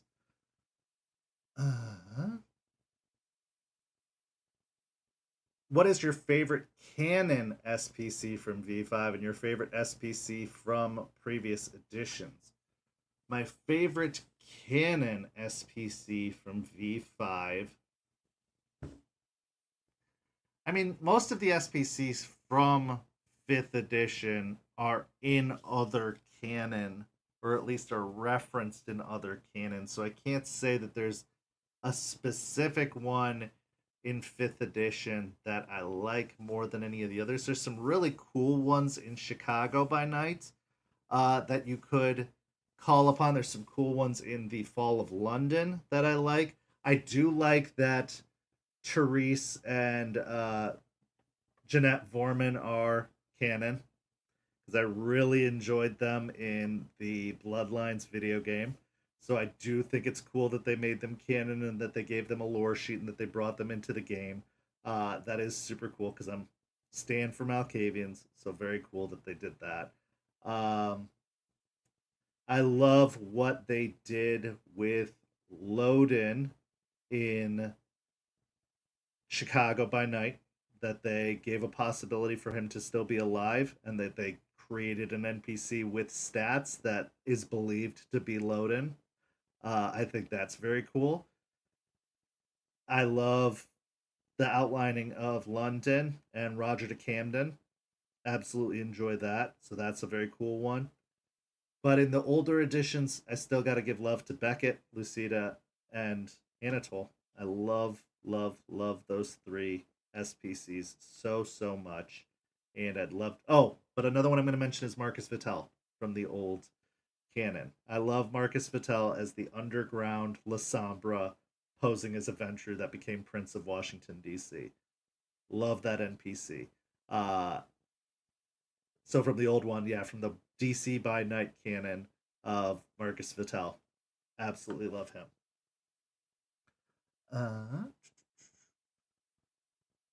When you create a PC or NPC, what steps do you take? Are they different from each other? Every SPC I come to with the purpose of what are they meant to serve in the story? What purpose do they have in the story? What is the vibe I want them to give off? What is the mood that they should bring to the table? What are they doing to serve the story? I don't usually start with a personality trait, or I don't start with a specific picture in my head of what they look like or how they act. I start with what is their purpose. So, for example, in Rage Across Tampa, I knew I wanted an NPC to represent Hirano, the depths of Hirano and another NPC to represent the depths of Hoglosk. And then with that in mind, I started tailoring the details of those SPCs based off of the moods that they were meant to represent. So Hirano, I think of depression, I think of somebody who's given up. That's what Eliza came in to be. Somebody in Hoglosk, somebody who is fully fueled by rage. That is what Ryder came to be. In St. Pete, in the original lore, I knew I wanted a strong prince that was everything that the Tampa prince wasn't. So Marius, being Ventru, being crazy, being male, I took all of those qualities and I switched them for what I knew I wanted my Toreador prince to be. Could have gone with a Toreador prince male, but I decided to go female. I decided to go young. I decided to go religious. I decided to do a lot of elements, and some of those elements didn't even really get fully fleshed out until they were already in play and the game was already running. But I knew that I wanted the Toreador Prince of St. Pete to be everything that the Ventru Prince of Tampa wasn't. And so, having started with those two characters, the rest of it kind of fell into place. I also knew with Eights who I wanted Eights to be from the moment I created Eights. I knew what his identity was. I knew what historic figure he was from the moment I created him. And then I tailored it of how would this person act given this situation and this, everything that's happened. And then it all fell into place from there. So I usually start out with like, what purpose are they serving? I wanted an intimidating, scary, could be anywhere sheriff. Eights came into being from that. I wanted a prince that was distractingly beautiful, but was dangerous, and had this strange dream and vision that was Isabel, and it all started from there. So I thought about how they were going to affect the story and then built backwards from that. But it is different. It really is different because sometimes I get an idea for an NPC in the moment in an interaction, and that's when they come into play. So they're not even really fully fleshed out. Some of them are just straight up improvised on the spot. Burnham asks, which sounds more interesting, a post Gehenna game or an Enoch based game? As much as I would love to say an Enoch based game, because it would give us answers and it would give us details, I think it would have to be a post Gehenna game, telling us where we stand after it's over, telling us what actually happens. What is Gehenna? Because I've heard it said that it is Gehenna hasn't, this isn't the first time Gehenna's happened. It goes around and it's like a cyclical thing where Gehenna's going to happen and then it's going to all start over again or whatever. I'd love a very clear-cut definition of what Gehenna is, and what would be left afterwards. Would there be vampires afterwards? Or is 5th edition what a post-Gehenna world looks like? What happened for Gehenna to have happened? I think having all of that outlined would be very, very cool. I think that a Enoch-based game, I've seen enough people try to run antediluvian games where, you are playing the antediluvians, or you're playing the generation after the antediluvians. I've seen that run too many times, and it never turns out well. It's never good. So I think that I would rather they give us a supplement that details Enoch and tells us what happened and tells us for sure what the interactions between the antediluvians were, what the city atmosphere was like, instead of a lot of just like mythos and contradiction. But I think that an actual game being played would be better in a post-Gehenna environment, in my mind. Krazaz asks, how would you imagine the world of darkness 100 years from now? So Maeve actually asked the question was, what do you think of the world of future darkness supplements for older editions of ETL? So I'm going to combine those questions together because it is kind of on the same vein. So when I think about 100 years from now, obviously looking at where we're at now, even when they wrote Vampire the Masquerade, they could not have probably fully predicted where we'd be at by this time. As you can tell with the World of Future Darkness supplement, which for those who don't know, was an article out of a magazine. It was kind of a supplement that was put in one of the White Wolf magazines, and you can find it online. Just look up World of Future Darkness. It was a cyberpunk vampire setting, basically, where they tried to define what a cyberpunk vampire setting would look like. I think that they went a little extreme with it. They went a little too far with it in the World of Future Darkness supplement, to the point that they have like all these implants, and it felt very shadow, what's it called? Someone's going to tell me in the chat. Yeah, they wanted Blade Runner. Shadowrun, thank you. It was very Shadowrun vampire, which is fine, but it just seemed a little bit extreme. I think that 100 years from now, it'll definitely be the time of the Thin Bloods. I think it will be that the full-fledged vampires are the endangered species at that point.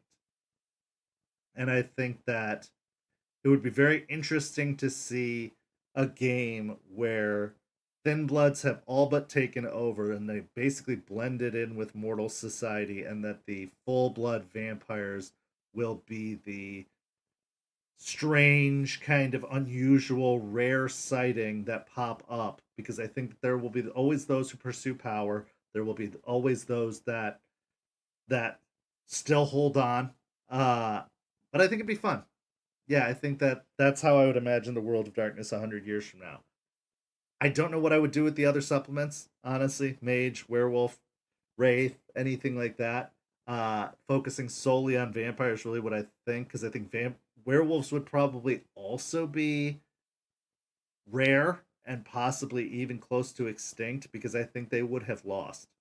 I think apocalypse happened, and the last werewolves are the ones that are still somehow alive. That new werewolves aren't being made anymore. That apocalypse happened, Gaia is dead, and these are the last werewolves that still somehow survived after all is said and done. And they're probably old. They're probably old werewolves. Not, they'd be all SPCs by then. I do not think you could run a werewolf game in a future, possibly even 100 years after Gaia died. They would just be SPCs, and they'd be very, very few and far between and rare. Mage, I think, would be huge 100 years, because technocracy rules supreme in 100 years from now. They are in control of everything. They are the superpower. It's not the Cam, it's not the Sabat, it's nothing like that. It's the technocracy is the superpower in a 100-year from now game, if that were the setting you were going for. But that's in answer to those. And then finally, I'm going to try to wrap up these last few questions. This last section, which is the revamp. Leisha, how does the current iteration compare to your original vision? Is there anything you'd like to change? This is, I think, what I was going for in the original iteration. When I said I wanted a West Marches campaign, I think this is what I was looking for. Multiple different tables, multiple different stories, all running at the same time, people playing when they can play on their own schedule. So I think this is the change I was looking for. What I'd like to see more of is more intertable interactions, more open RP taking an advantage of. I think people got really scared off of open RP, and I want to see that change. I want to see people interacting more. I want to see the world more filled, because the overall vibe of the first iteration is what I wanted, but the execution of the second iteration, the execution of the revamp laid over the vibe of the first iteration, because the interactivity of the first iteration was awesome, and I don't want to see that go away. I liked it. I liked it the way it was. I liked the way that the world felt lived in and full, and I'd like to see more of that. But the way the second iteration is running is so much better and more reasonable than the first iteration. Since you seem to be enjoying Rage Across Tampa stuff thoroughly, when do you foresee additional werewolf tables being added? This comes from Magus. So I am wrapping up my vampire table that I'm currently running at the end of May. I am planning on starting the second werewolf table near the end of June. However, it is going to be a very selective process. I am taking the werewolf setting very delicately and not rushing headlong into just opening the floodgates to all the werewolf players out there. I'm also being very strict about who I let storytell werewolf.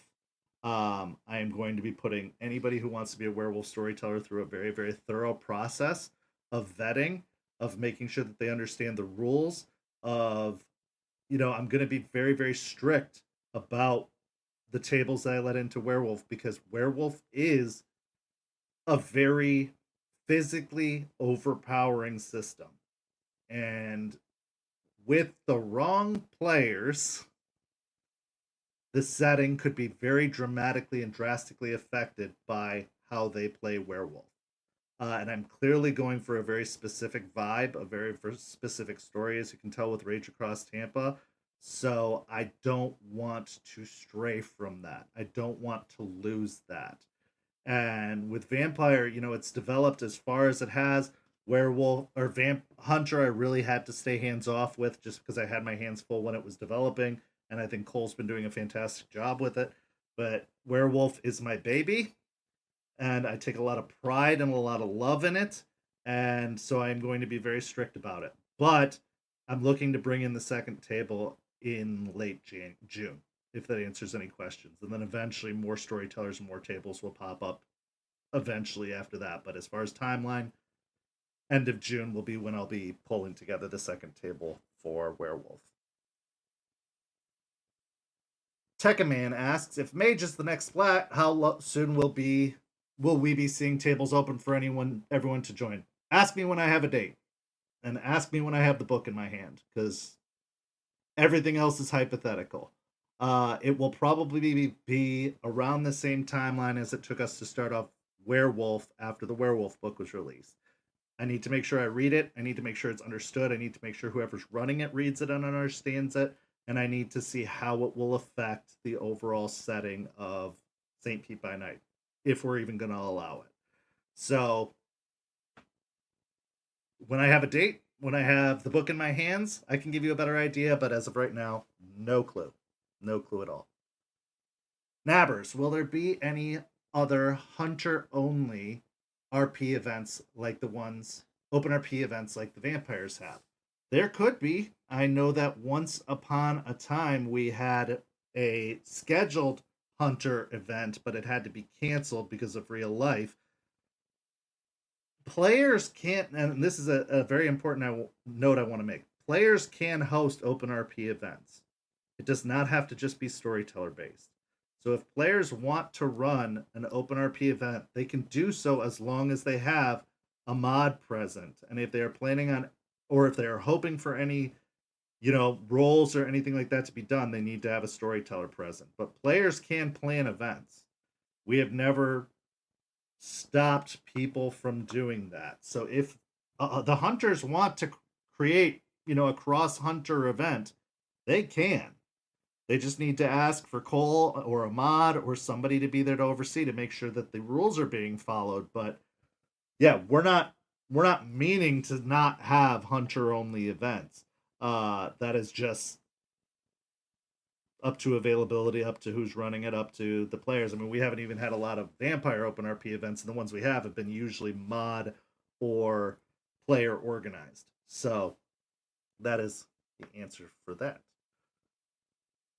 Magus asks, aside from OpenRP, are there any intentions of allowing tables to comprise of multiple splats? Over my dead body.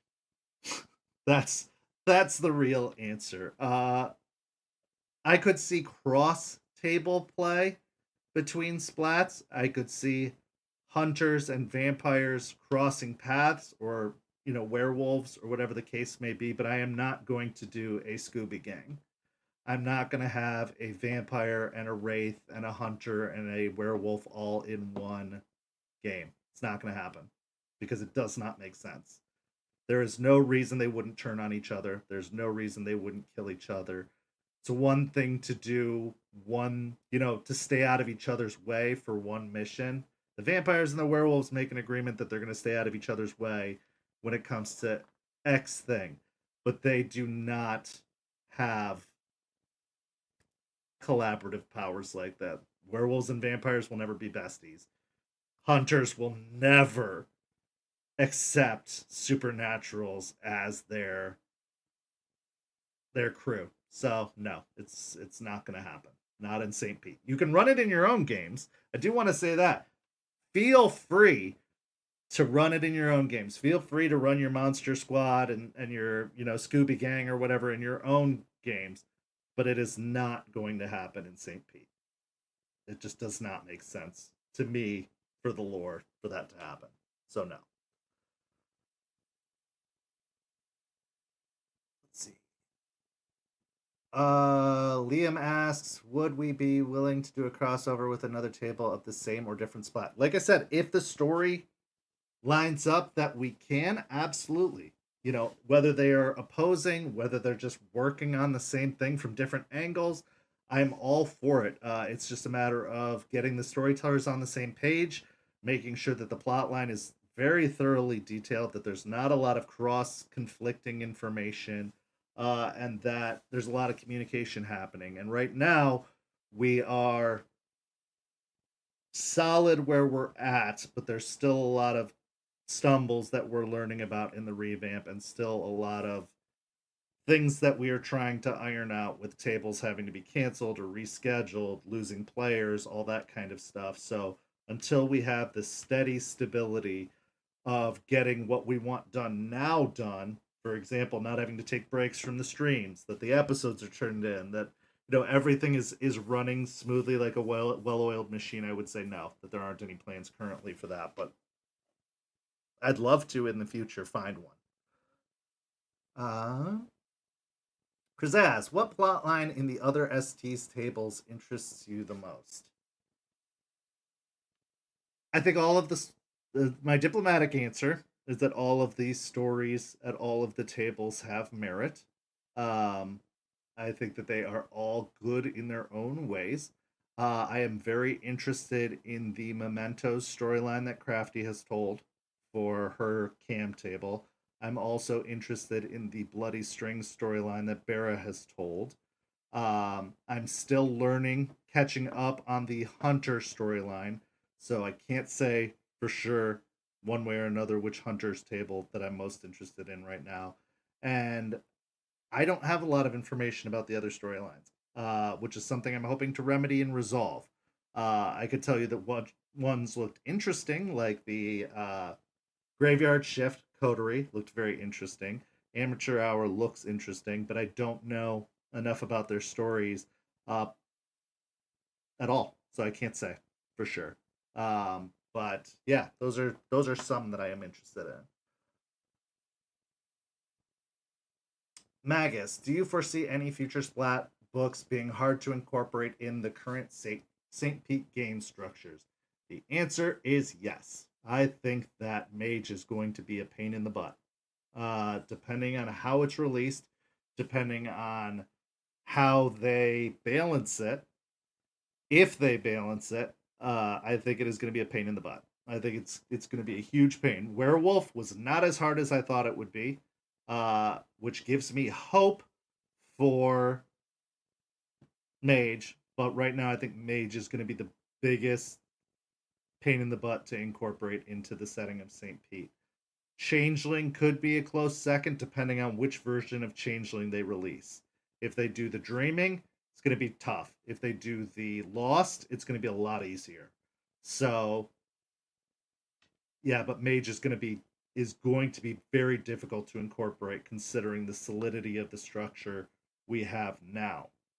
And with Mage, we're likely going to take a very Rage Across Tampa route with it, where a small group is coming into an area no longer inhabited by mages, something like that, to try and create a balanced setting and lore for the area that doesn't allow it to just be floodgates being opened, like a test play release.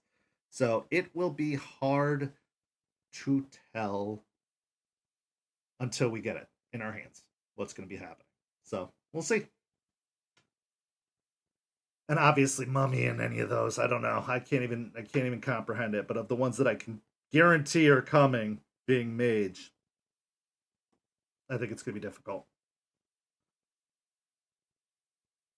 Leisha asks, what is one thing you wish more people on the server would do? Open RP. Play the game outside your tables. I'd love to see the open RP channels more used and populated. If there's some reason people are dragging their feet about doing so, I'd love for them to talk to the staff about it and figure it out. But I think that it's one of the things that made the first iteration so great, that people remember fondly about the first iteration, comes from the open RP, not from the organized events. So I wish players would open RP more. I also would just like to see them interact more on the server as a whole. It feels like people are scattered to the winds in their different places, which is fine. I can't tell you how to spend your time. But we have a lot of cool community events that happen on a regular basis. They're available on the events calendar and on the calendar itself. And it'd be nice to see more attendance at those, to reinstill the sense of community. But really, yeah, just open RP. Play an open RP. It's a very cool feature we have that a lot of servers don't, and I don't feel like people take advantage of it as much as they could.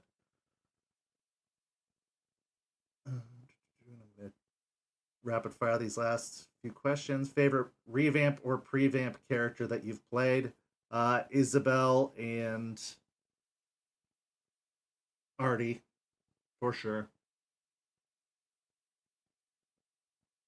With the addition of Werewolf and the Umbra already, what plane of existence, including ones from potentially upcoming Mage, Changeling, Wraith, would you find most compelling to have a table experience as part of their adventures? This comes from Magus. Wraith, man. The Gauntlet, Wraith, 100%. I love the Wraith afterlife setting. I think that it is fantastic, and I really want to bring. I want Wraith. If I haven't stated enough, I want Wraith. So without a doubt, the Wraith. I don't need the astral plane. I don't need the dreaming. Give me Wraith. Give me the afterlife. Magus, since you introduced the XP for blood donation, have you kept a general track of donations that the chat has made? And if so, how many gallons have we managed so far? So I can tell you that we had, I think, somewhere in the realm of 60 plus donations. Now, I don't know what that breaks down to in terms of gallons and liters, but we had a good amount of donations over the time that we were running. And they've slowed down quite a bit recently, probably because of the minimum time limit that we give for people to between donations. But we've still had, I think, 8 or so since the server came back. So I'm really happy to see that. But yeah, I would say somewhere in the realm of like 60 different donations were made over the first and second iteration so far. Arlie asks, who is the worst SPC you have to play as, and why is it Sebastian de Leon? Likewise, who is the most cuddly SPC you have to play, and why is it Hush? So the most cuddly one I have to play is Artie. And the most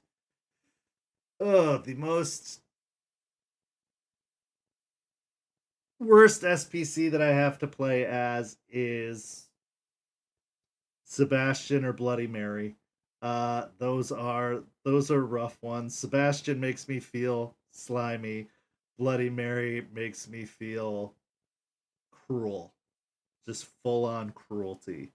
So I would say those are the most difficult SPCs to play as, but I still enjoy them. I still love playing them. I just don't know if I could play them all the time, but I do enjoy playing Sebastian a lot. I love playing Sebastian, and I love playing Bloody Mary. I just don't know if I could do it full time. It's nice to be able to just play them when they're needed and then put them back on the shelf, because they are very, very, they take you to some dark places in the mind when you're playing them. Okay, so it looks like that is all of our questions for tonight.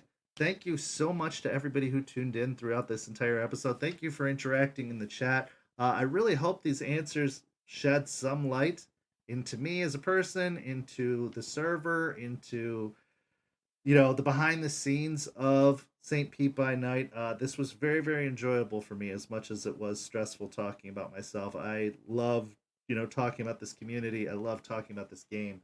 I love that this game has a future and that people are looking towards the future about, what kind of supplements are going to be released, what kind of books are coming, where are we taking the overall setting. I'm glad that there is so much excitement and buzz for what is coming up.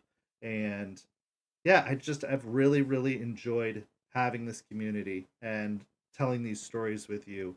And I will definitely be doing a catch up in, actually, as Kendall suggests, probably by the end of the year, we'll do another one where I will, catch you up with whatever's come out since then. Because I know we've got Shattered Nation coming out for for Werewolf. We've got the Gehenna War book coming out for Vampire, which could definitely throw some things in flux. Maybe we'll get an official announcement about what the next big release is next year. I'm going to be participating in Gen Con this year. We got the Alma Mater book that came out just a couple days ago. The pre-release did. So there's a lot that we're going to have to talk about in a few months. But thank you so much to everybody who tuned in tonight. We've got some really, really great guests coming up soon. So keep your eyes peeled for that. We're also going to be taking a break for about a month from After Dark and Rage Across Tampa. Some of the other streams will be streaming, but I will be on vacation from the end of May through close to the end of June.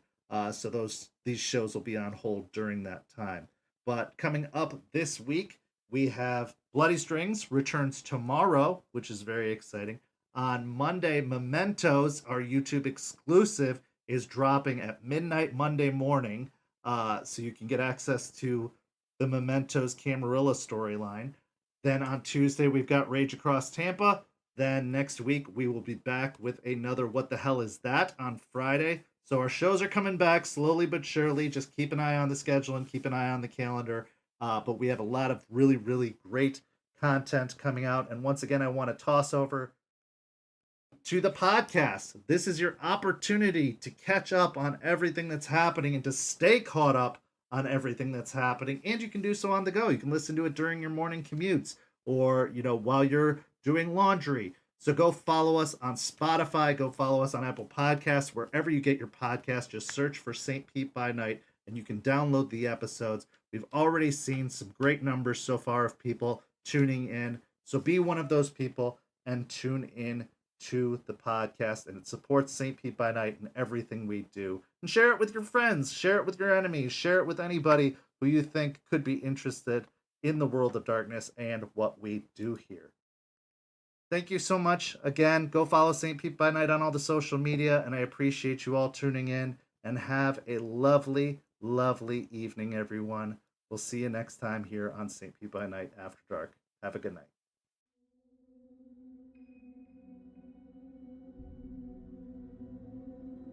This has been a St. Petersburg by Night production. After Dark is produced in agreement with the World of Darkness and Dark Pack. The host for After Dark is Kent. Visit our website at stpetebynight.com for more information about all of our productions and how you can become part of our community. Thank you for listening. Until next time, fangs, stakes, and claws out.